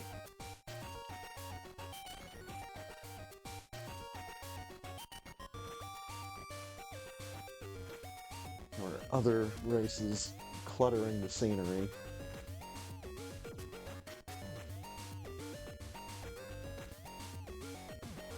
Alright, let's bring out this hat again. Hello, Mr. Hat. Wait, no. Damn it. Alucard! Want me to be backwards Dracula, huh?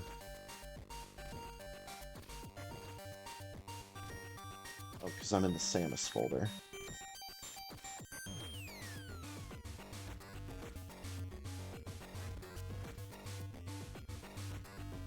I have hyphens on some of these.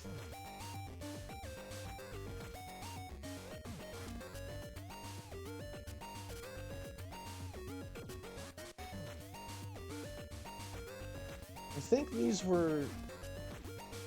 Yeah, I was going through and I was adding a whole bunch of new ROMs. And I ended up running out of room on my SD card. That's right. And then there's this whole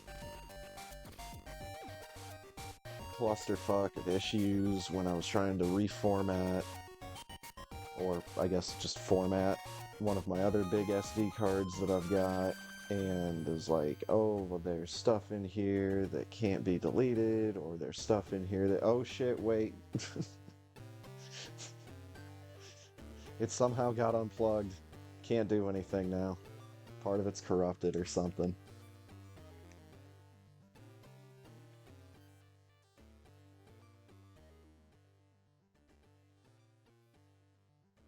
So, I'll have to see what's going on with that, or I'll just have to order myself some new SD cards. Because I want to just outright copy everything that I've got on this SD card to just a bigger one. Well, that's a long song title.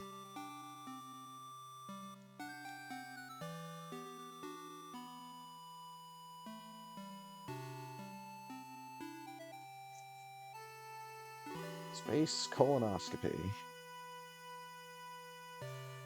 Hello.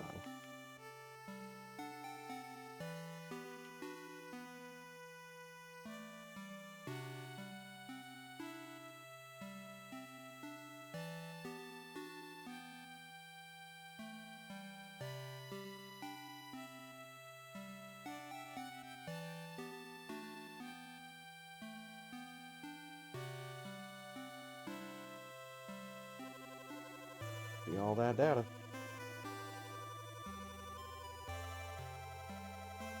And I'll be right back.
Okay. Maybe get that down there. Hmm. Well, if nothing else, in the past few intermissions, managed to spend that time somewhat constructively. Whether it's getting chat commands up and running again, or it's finally figuring out what the fuck I did in this stupid route in Panic.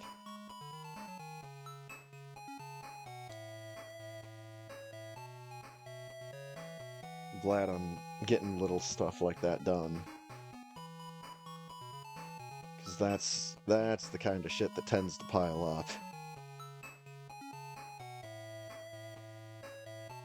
Even if it's just little nonsensical stuff, it can still get to be a mountain of nonsense after not too long.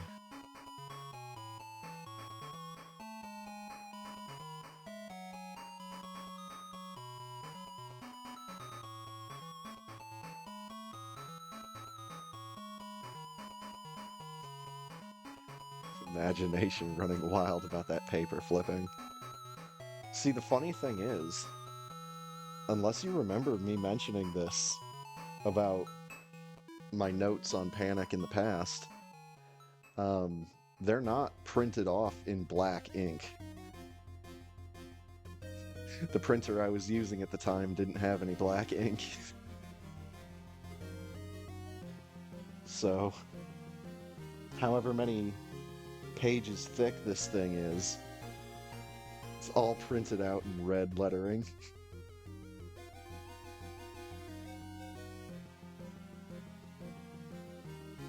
So that's the one thing you might not know about the notes.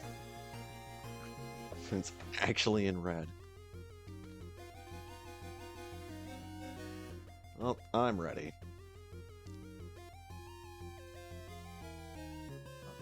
All the goods, all the lucks, all the haves, and all funds. Fun luck, have good. Thank you, Firebat. Same to you. Let's come over here and remake my request line. IRC focused on, again, just in time for the race to begin. In 3, 2, 1, go! And just to put this out here, or out there, if anyone shows up late while we're in series, that's usually fine to reset at that point.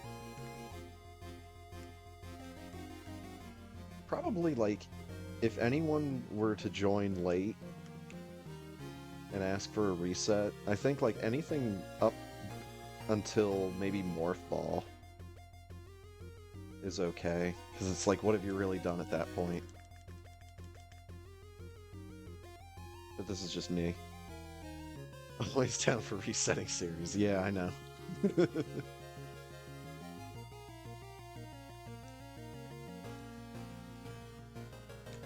I'm really nervous about the day when I decide to ask for the, like the 2-hour-long series RTA race.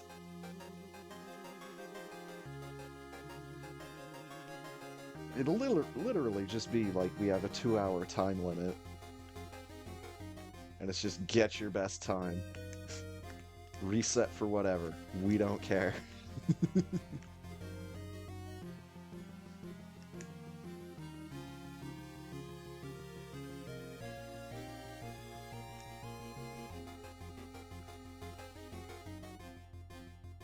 $43.51. That's not that. That's that.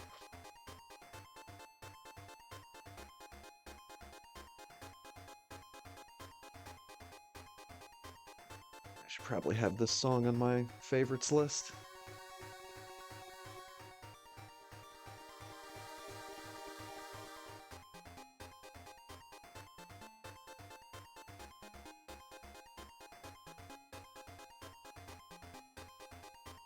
I'm sticking out of the top of the ship a little bit.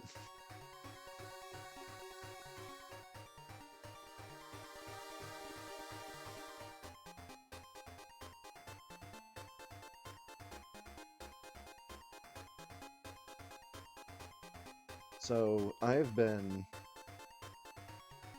kind of casually keeping up with the X-Men 97 kind of reimagining of the old animated series. And and mostly it's just been through new rock stars on YouTube doing video analyses and Easter egg hunts and all of that. But first of all, I had no idea as a kid, and it wasn't until I watched New Rockstar's huge video about the old animated series. I did not know like 2/3 of the shit that went on that show. Just didn't know about the majority of what was happening on the old X-Men animated series.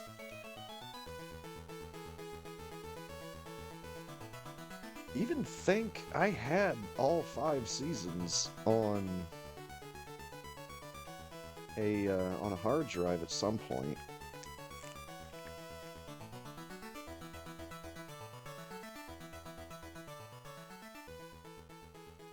But yeah, not only did I not know about how crazy the original animated series was, but this new series,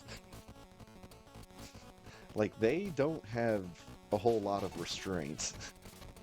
There's still some, but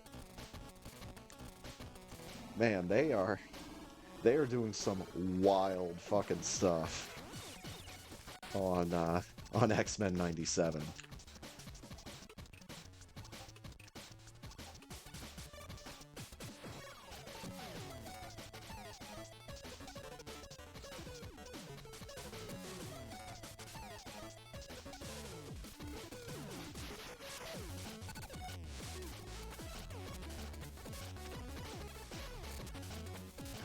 Come on, man. Little, yellow, different, minimal restraint. Sounds like a minion. The more I think about it, that sounds like a minion.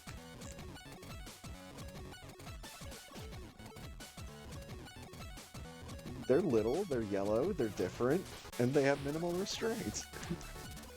That somehow managed to work out perfectly.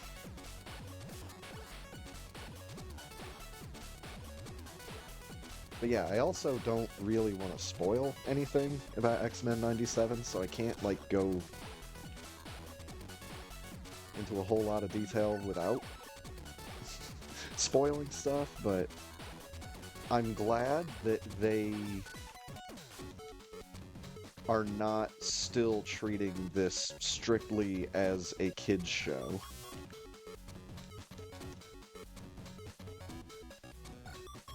I'm glad that it has some more complex elements at work.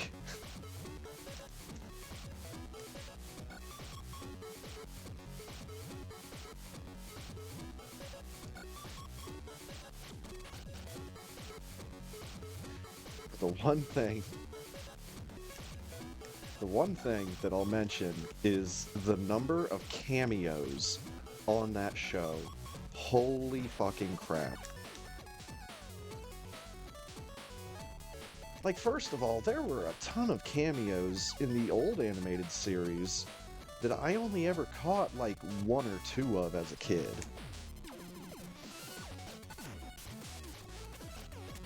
But, like, Black Panther and Spider-Man have, like, blink and you'll miss it cameos in the old animated series. Captain America shows up for, like, a whole ass episode.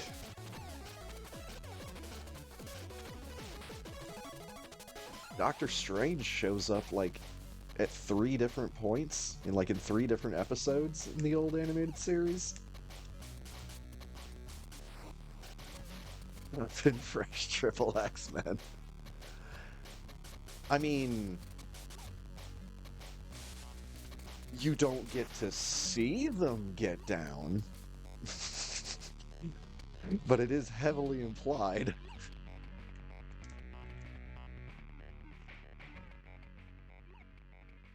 Heavily implied that that's what's going on.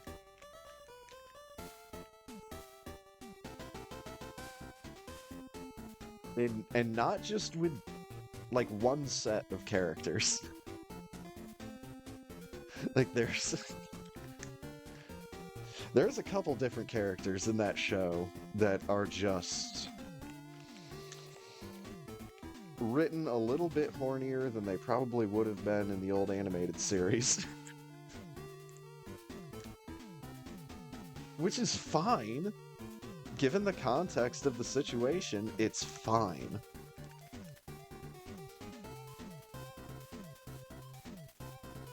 The only thing I ever had wrong with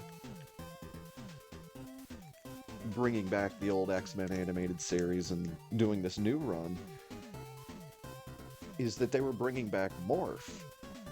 But that was based off of knowledge that was incorrect that I had since I was a kid.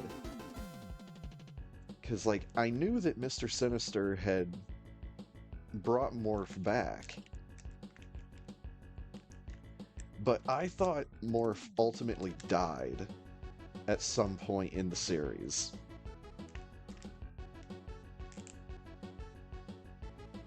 So, like, the whole time I was just thinking to myself, well, wait a minute, isn't he dead? How are we bringing back a character that's dead? Everyone else wanted to get their panties in a bunch because of fucking pronouns.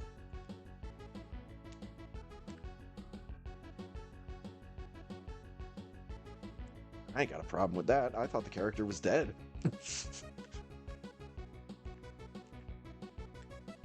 Turns out they're not dead. Hooray. I know, right? Like, people get so pissy about stuff like that, and it's like, dude, you've obviously never read a comic before in your life.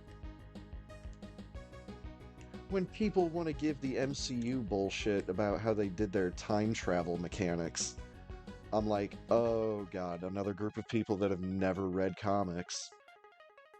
Written by people that just want to make a cool time travel story, but don't have any clue how time travel could work.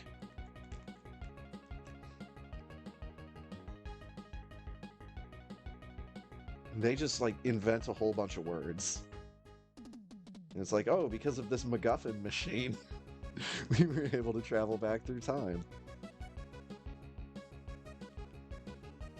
Even using time travel as a concept at all, people wanted to be whiny about to begin with. And it's like, you've obviously never read comics before in your entire life. And oh, is the MCU dead because of superhero fatigue? Oh my god, you obviously never read comic books at all in your life.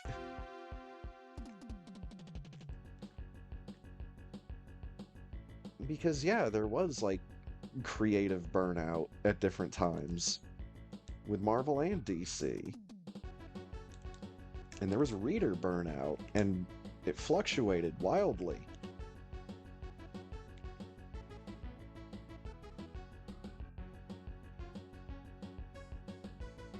But none of that shit is news to someone that has read comic books before at all in their life.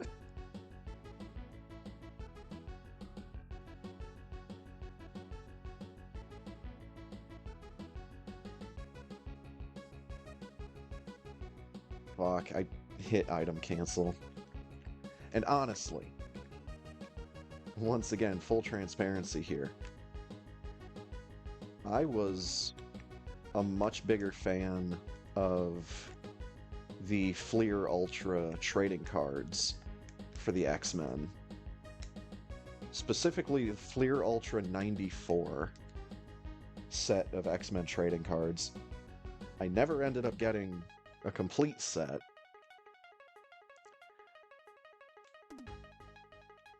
But a select number of crossover comics and a handful of the old X-Men classics. But most of my knowledge of the X-Men comes from those 94 Fleer Ultra trading cards. And the artwork on some of those cards is just amazing.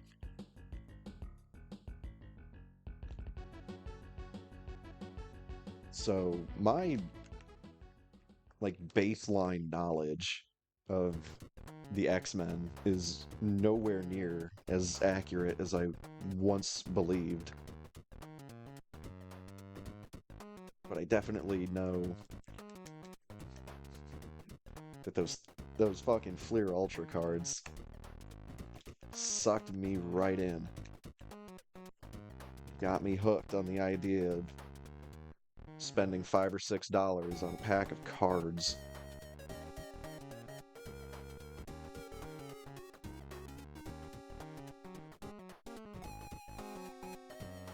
Yeah, I know, right?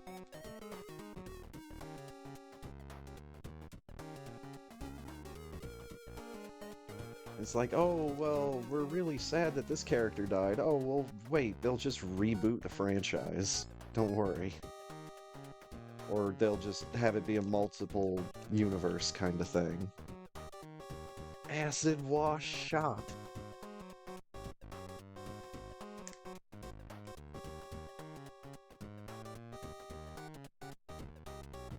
Yeah, I just remember being mostly disappointed with the original trilogy of X-Men movies.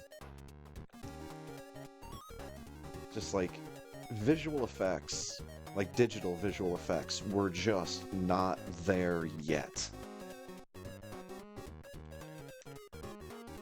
They were there for like Days of Future Past. Days of Futures Past? One of those is plural.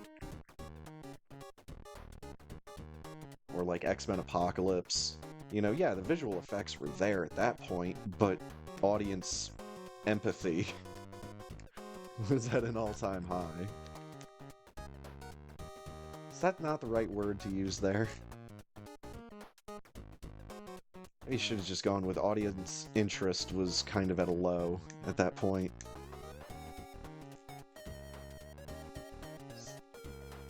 It's probably because I think X-Men Apocalypse was the first one of the X-Men movies to not have Wolverine, like, at all. He was in Days of Future Past. Well, wait a minute. No, he was... First Class is the one I was thinking of. He's in First Class, but, like, for one line. When he tells Professor X and Magneto to go fuck themselves.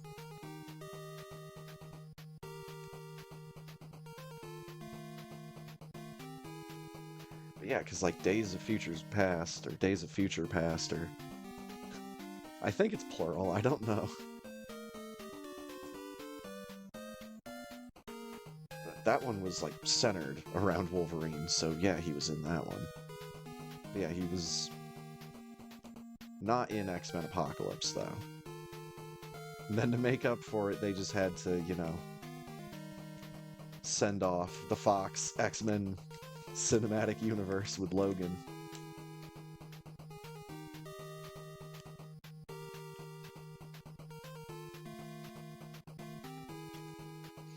And it's gonna be weird to see what happens with Deadpool and Wolverine. I might go see it in theaters, but not in its, like, initial run. Like, not in its first week, I should say. I'd go when audiences would be a bit smaller. Maybe even try to get lucky with like a midnight showing.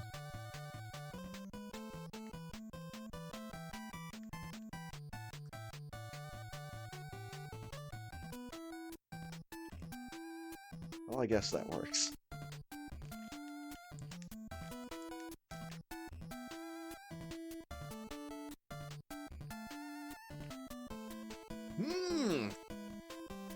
Damn it.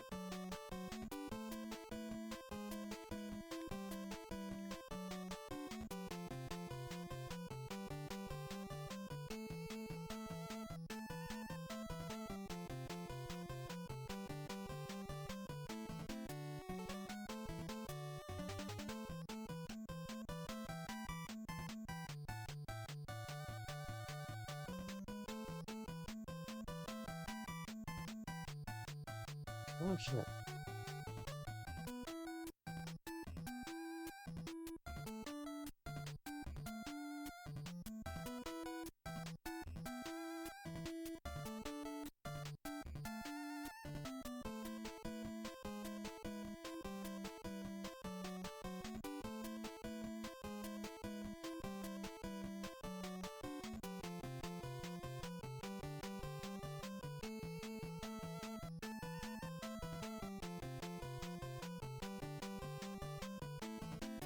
There we go.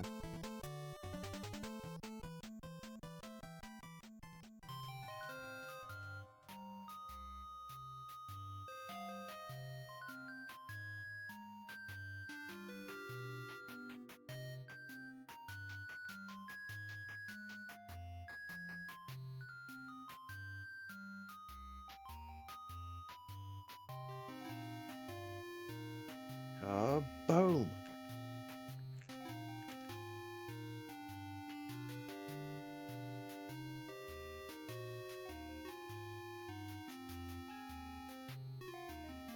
Man, I wonder if there's still a script or a film screenplay of Metroid still floating around out there.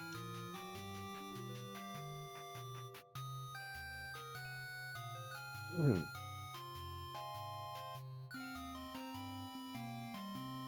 I remember hearing about that in like the early 2000s.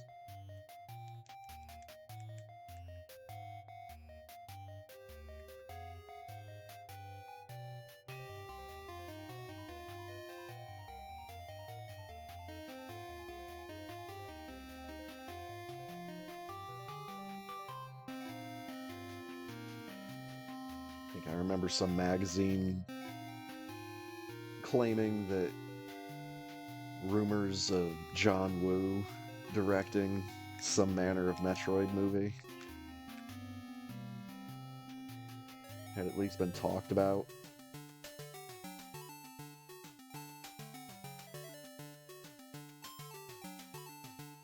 But I don't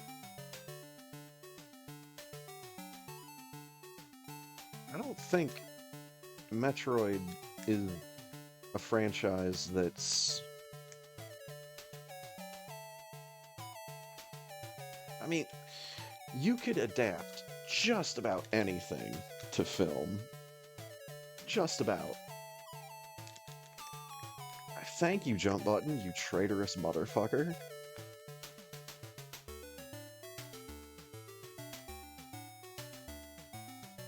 If you try hard enough, and if you have the right people helping you,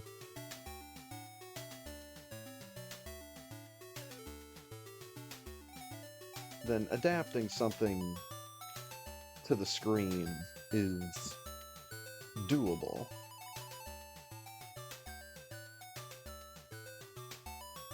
But I mean, is this just like a simple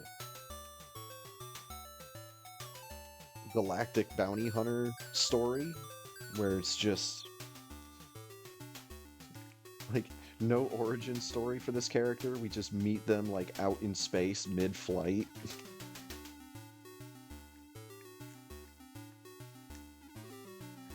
It's like before even the opening credits or title card of the movie.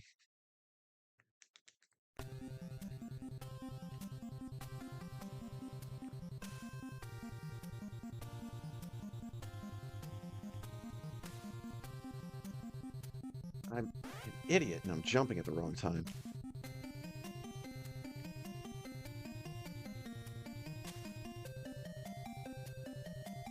I wonder... I don't think they'd be able to get away with confusing, like intentionally misleading people about which gender Samus is, like they did in the instruction manual.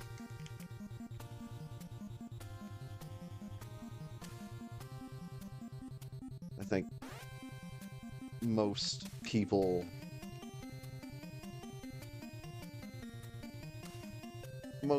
that know about video games know about Samus probably just as, you know, one of the Nintendo franchises, but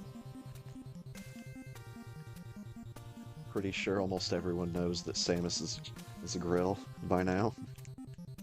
I mean, it's been a meme for how long?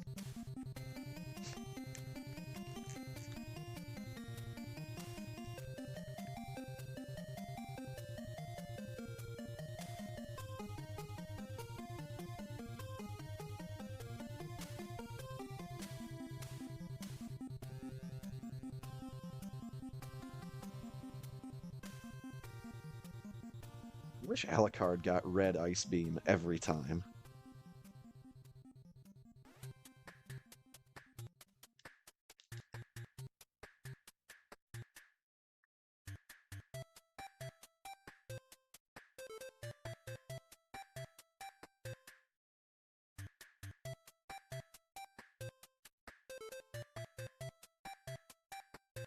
Gonna make blood sickles.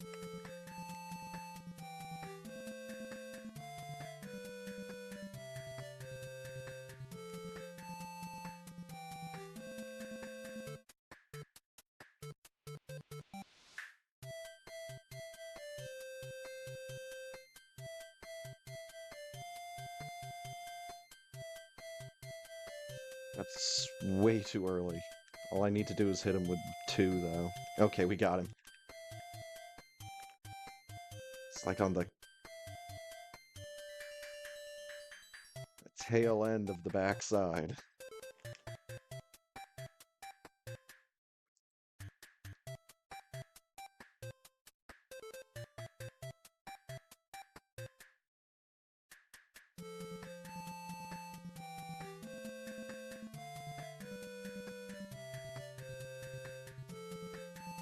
Yeah, especially if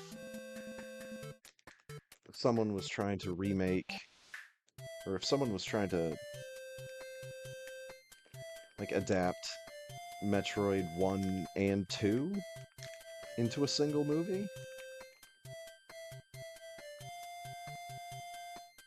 There might be enough there to do something with.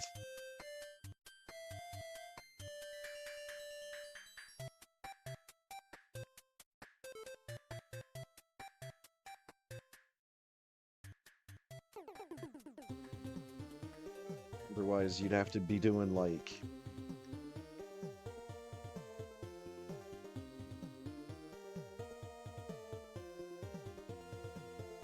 the intro cutscene for Super Metroid. Except when she starts talking about the events of Metroid 2, that's when it just, like, cuts back into, like, the first big chunk of the movie.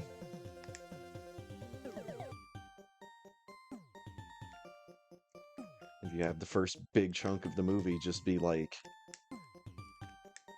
this, you know, Soul Survivor on a... not Survivor, but Soul Explorer on a hostile alien planet.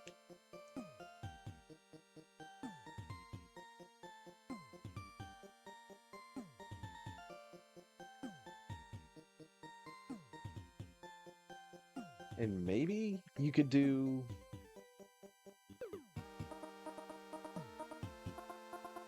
the entirety of the events of Metroid 1 just as a little bit of an opening cutscene, like 15 minutes or something. I already get the Key Hunter? I'm gonna say I already got the Key Hunter. Yeah, okay, I did.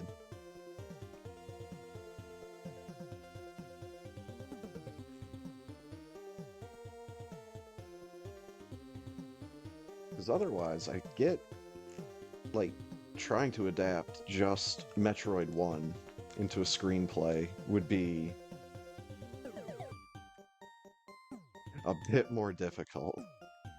Because Metroid 2 and Super Metroid is where, like, the emotional connection comes into play with Samus and the baby Metroid.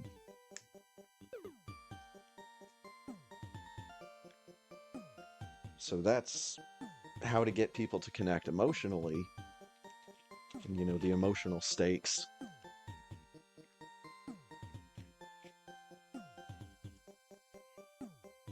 Whereas if you were going to just do an adaptation of NES Metroid all by itself, I'd say do it as, like, anime or an OVA,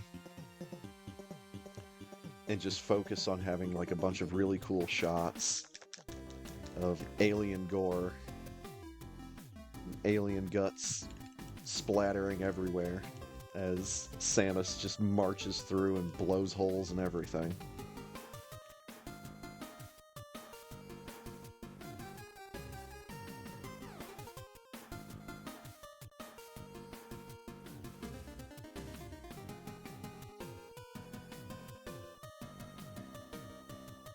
The opportunities exist for adding little twists and turns to whatever kind of plot they manage to wrangle out of it.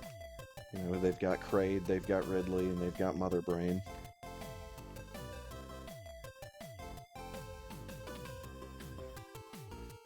I really get the feeling that a film adaptation of Metroid would just end up looking like some kind of knockoff of Alien. Probably more appropriate to think of it as a knockoff to Aliens.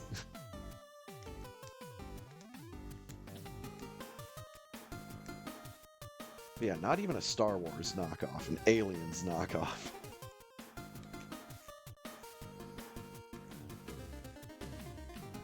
You know, that'd be the way to do it. Just dark and gritty, and everything's just wet and smoky and backlit. Oh, yeah. Long static shots of hallways. I can see it now.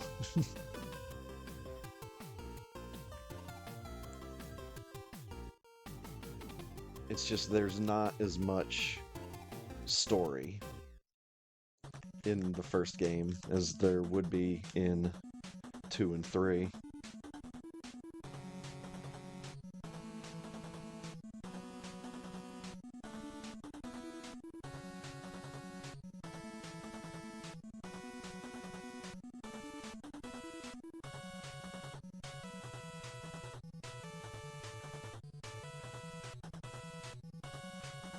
I can just see there being like a big hell yeah moment from the crowd every time Samus, like, would get through some big enemy and end up finding some power up.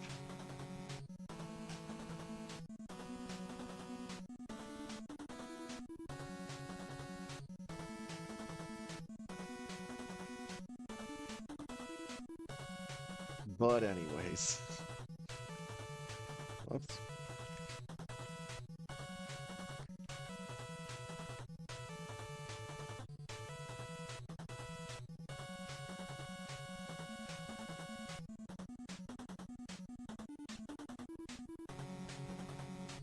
It's kind of fun to think about stuff that I know for a fact I would never ever be involved in the making of.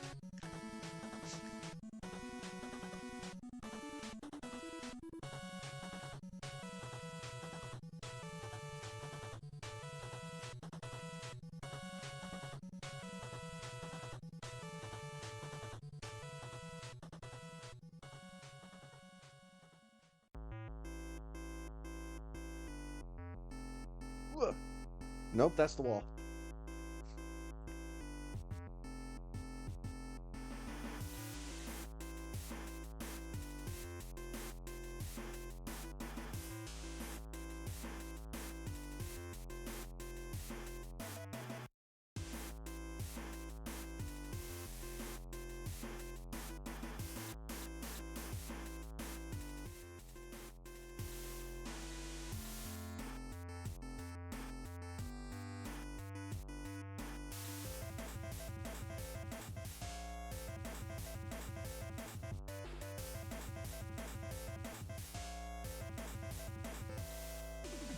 Come on, Alucard. Just get down in there. Fish them out with your teeth.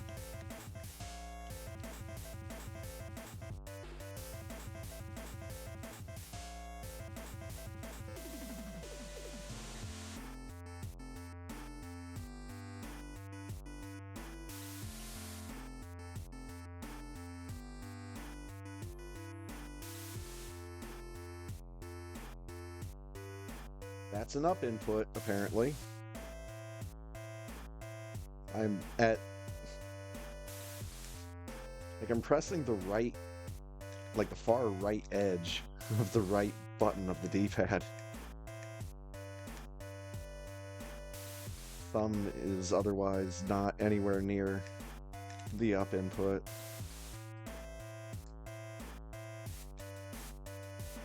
I think it's time for me to take this controller apart again.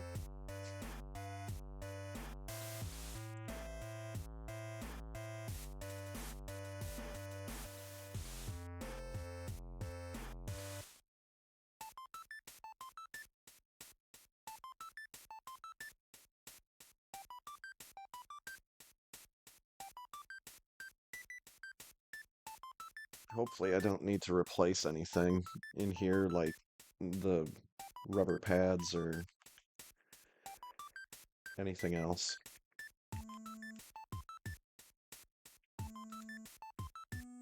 I guess that would be the best case scenario. If I had to replace anything in this controller, I hope it would only be some of the little rubber pads.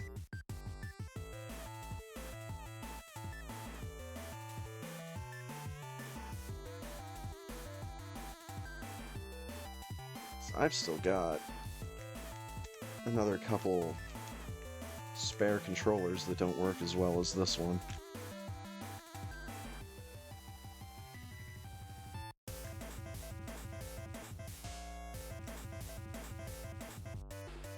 And that's Alucard's normal level of hitback in Soten.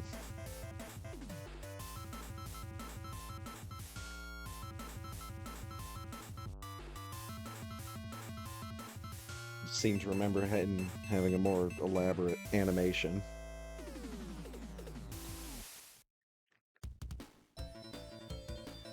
Yeah, Symphony of the Night is legitimately one of the games out there that has a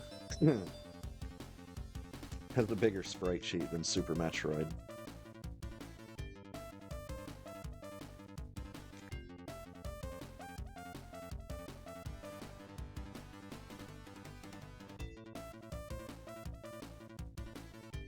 Not sure what happened there, backwards Dracula.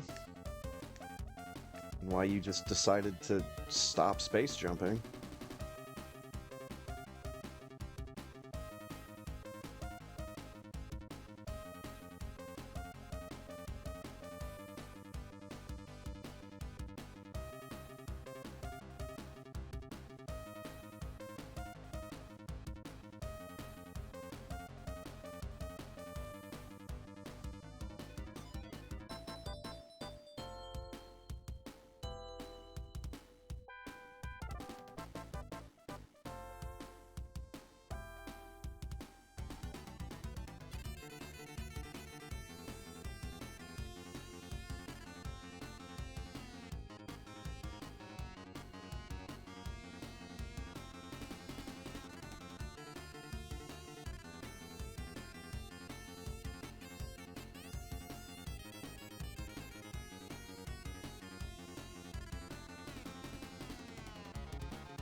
Hype, hype.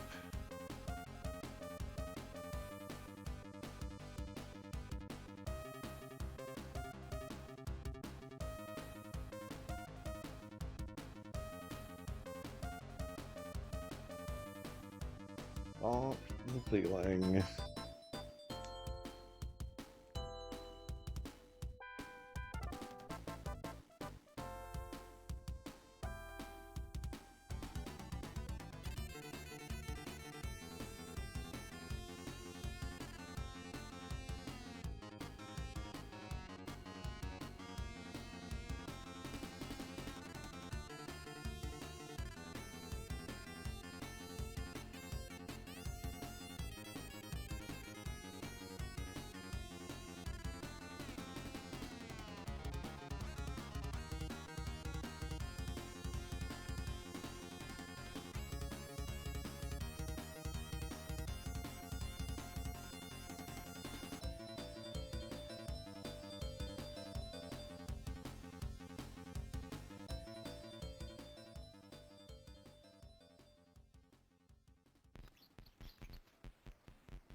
Hmm.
God damn it.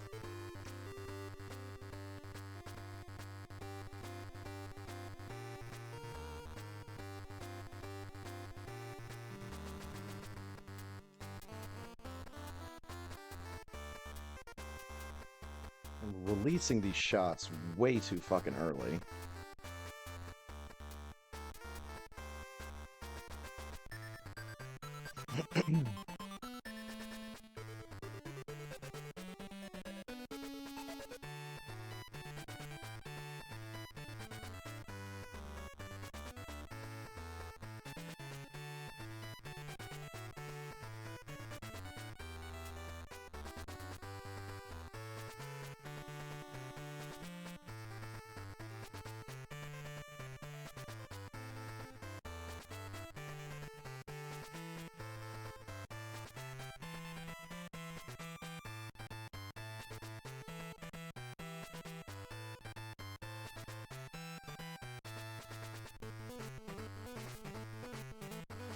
Oh, what the fuck? God fucking damn it. It's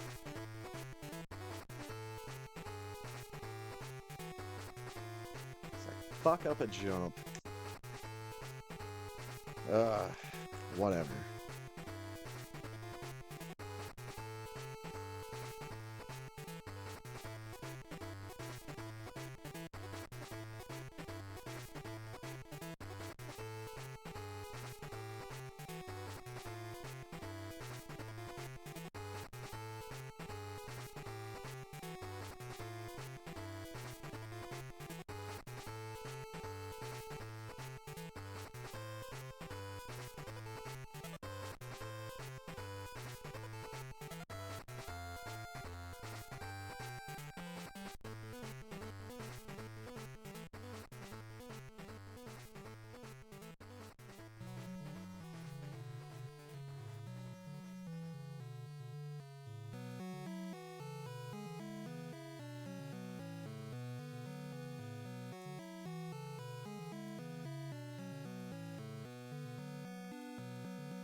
Okay.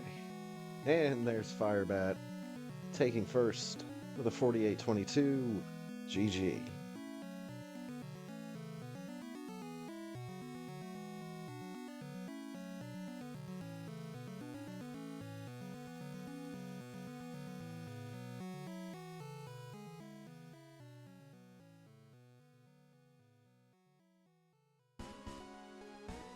Aw, yeah.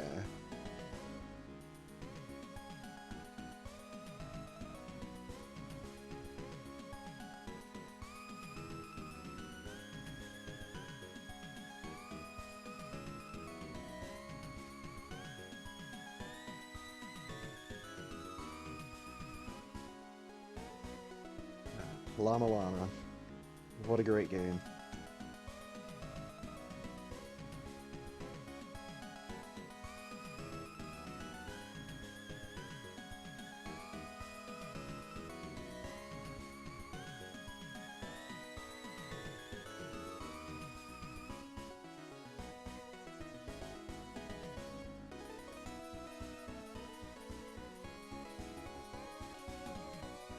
You know, speaking of notes that I have physically printed out, I feel like it's been a while since I've mentioned the fact that The best way to phrase this. I printed out almost the entirety of the Llama Lana wiki.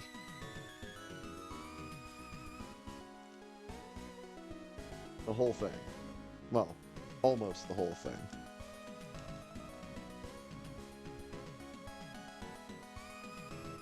I think there was maybe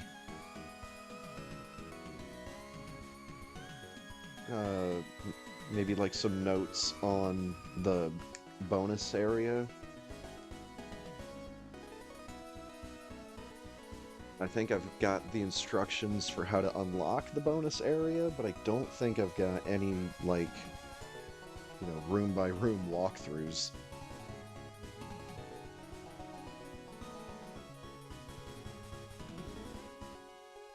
That part of the game is just intentionally mean and unfair. And rude. And it's for not a very worthwhile prize.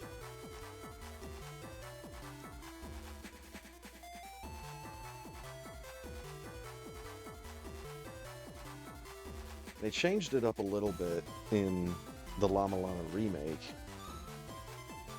And that's the one that I've actually got on my Wii here. But I'd really like to see if I can run Llama Lana Classic on here on my laptop, because when I tried to run that with my PC before it shat the bed and fell back into it,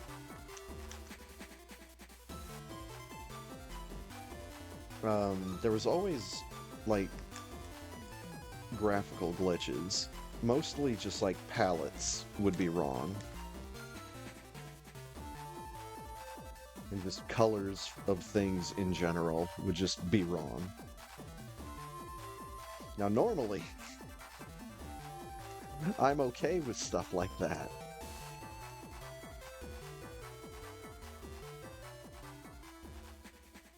But I wanted it to be, you know, like a serious, concentrated effort playthrough.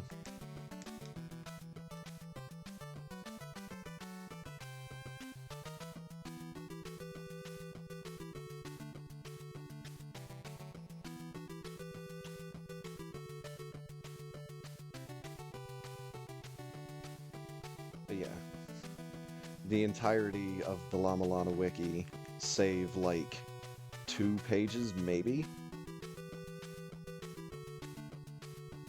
is a lot bigger than my printout of the panic notes.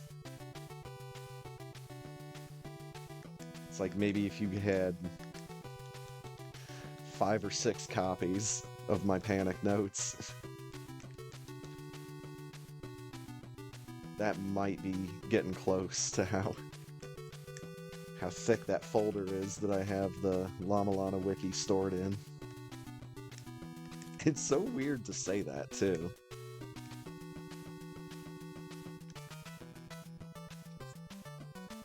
Having physical copy of a wiki.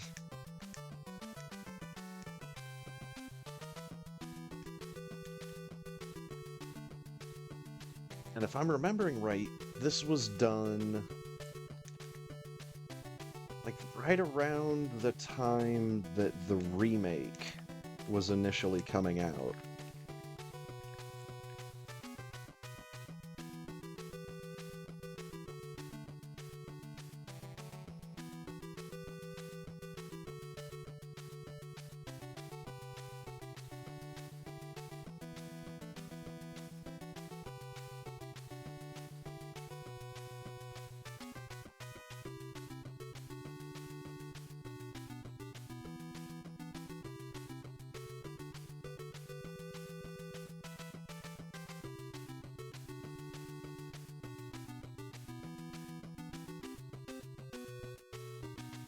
Hey there, Frey guy. Or is it Fry Guy? Could be either. Oh no. My shy guy knows why people are here.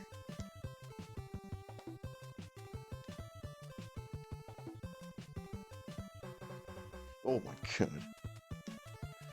Get back, lady!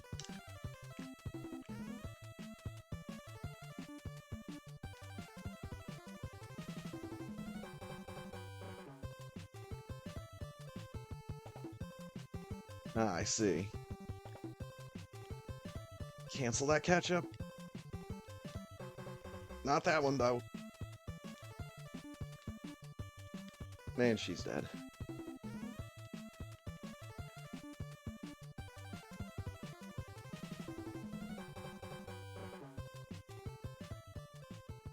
Okay.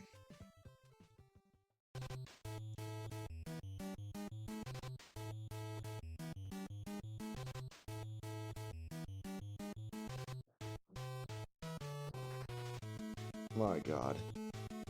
Baby Metroid, get in here and make it quick.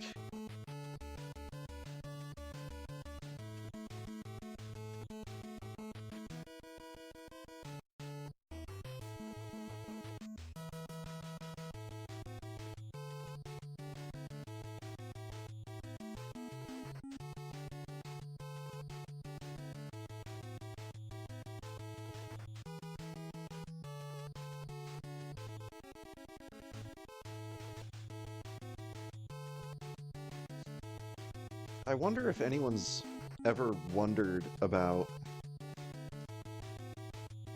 the math. Like, you gotta wonder how much, quote-unquote, how much energy Mother Brain gets drained out of her by the baby Metroid, given the rate of energy drain versus Samus, I guess. I'm probably not phrasing that right. Yeah, 57-15. Yep.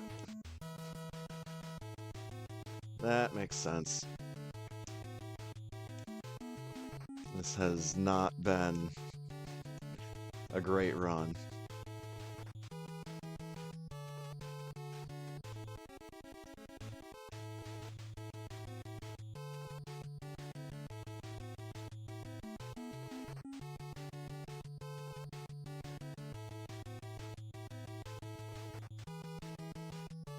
Don't think I had very good boss fights across the board. I mean, Fantoon probably couldn't have gone much better, but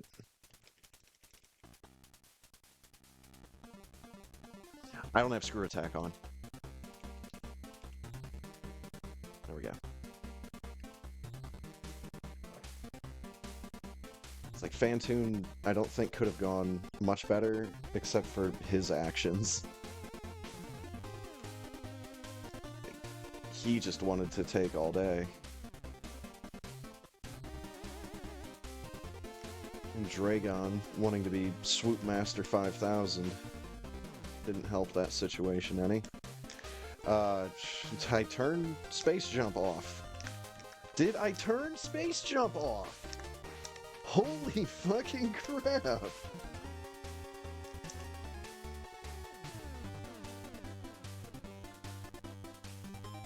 It's like, nope, wall jumping is missing, and so is space jumping. What the fuck? I'm like a full room behind at this point.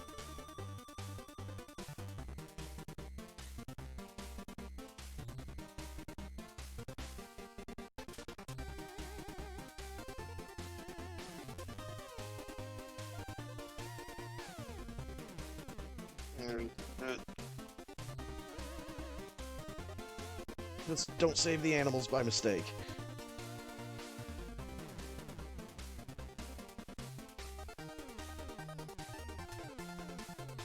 Oh my god, get me off this rock. 59-38. GG. Fuck.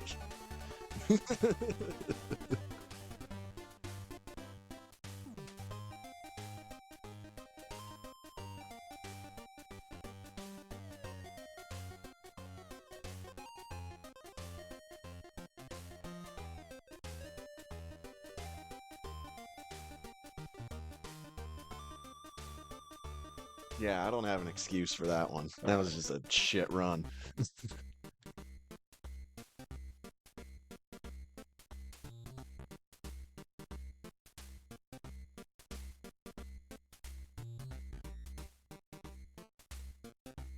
All right, just close that whole window. Thank you for the GGs. Let's frame those frames.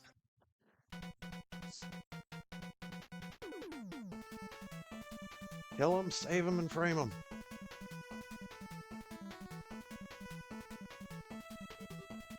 I don't know why I feel like this music is somewhat appropriate for the end credits.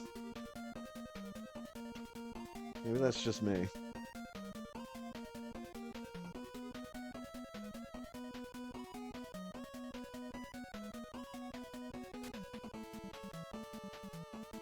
It's really what I wanted to do in making a whole bunch of new ROMs. It's like I wanted to get the Varia credits on all of my race ROMs. Just because it does little things, like, it shows how much time you spent in each area. It gives you your RTA time at the end. Tells you how many door transitions you had. And cool stuff like that. Yeah, time spent in. I actually really like this section. Would have been nice to have in actual Super Metroid. Yep, back over 7 minutes in Turian.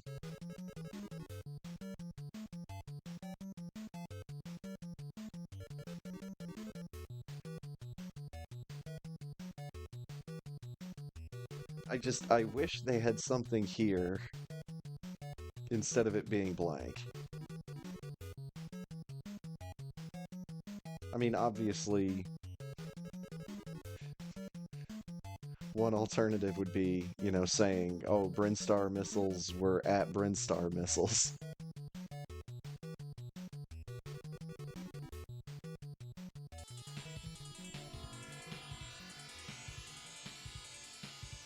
Thanks for playing.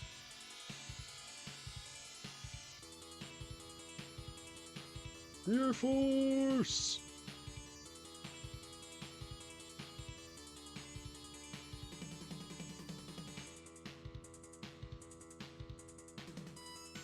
Hey, wait a minute. How come none of you guys told me Samus was a hot girl?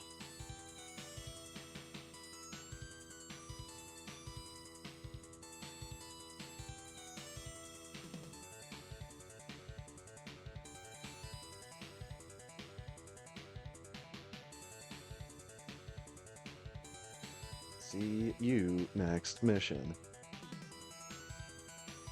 Yeah, I like this end screen. Shows you all your stuff. How many packs of this and that you picked up. And your time.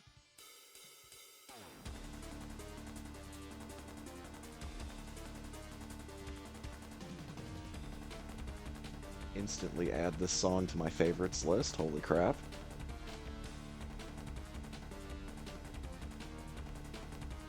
And I managed to get third in the 9 o'clock, and I didn't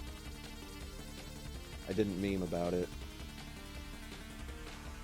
So I have to get it out of my system now.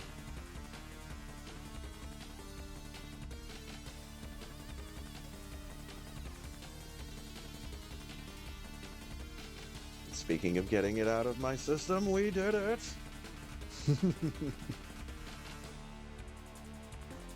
We beat a video game twice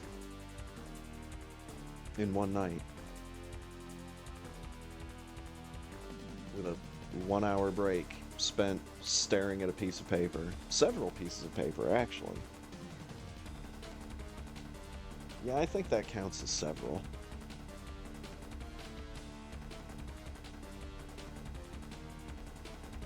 Oh, man.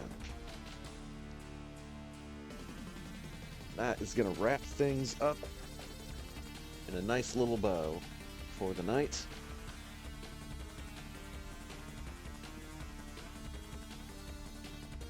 Get that crap all turned off. As always, we send a big old thank you out to my buddy Ponk. Once again, on our Stardew Valley farm, all the adventures that either one of us can handle. And another big thank you goes to Insane Firebat and everybody else from the SRL races. I guess that would only just be Parquet. But a big thank you to all you guys. Lots of fun racing with you, even though I'm nowhere close in time. That's not why I'm doing this just yet. Have to get better before I can get good. And for everybody else, thanks for stopping by, thanks for hanging out, thanks for watching. And I hope to catch you next time. See ya!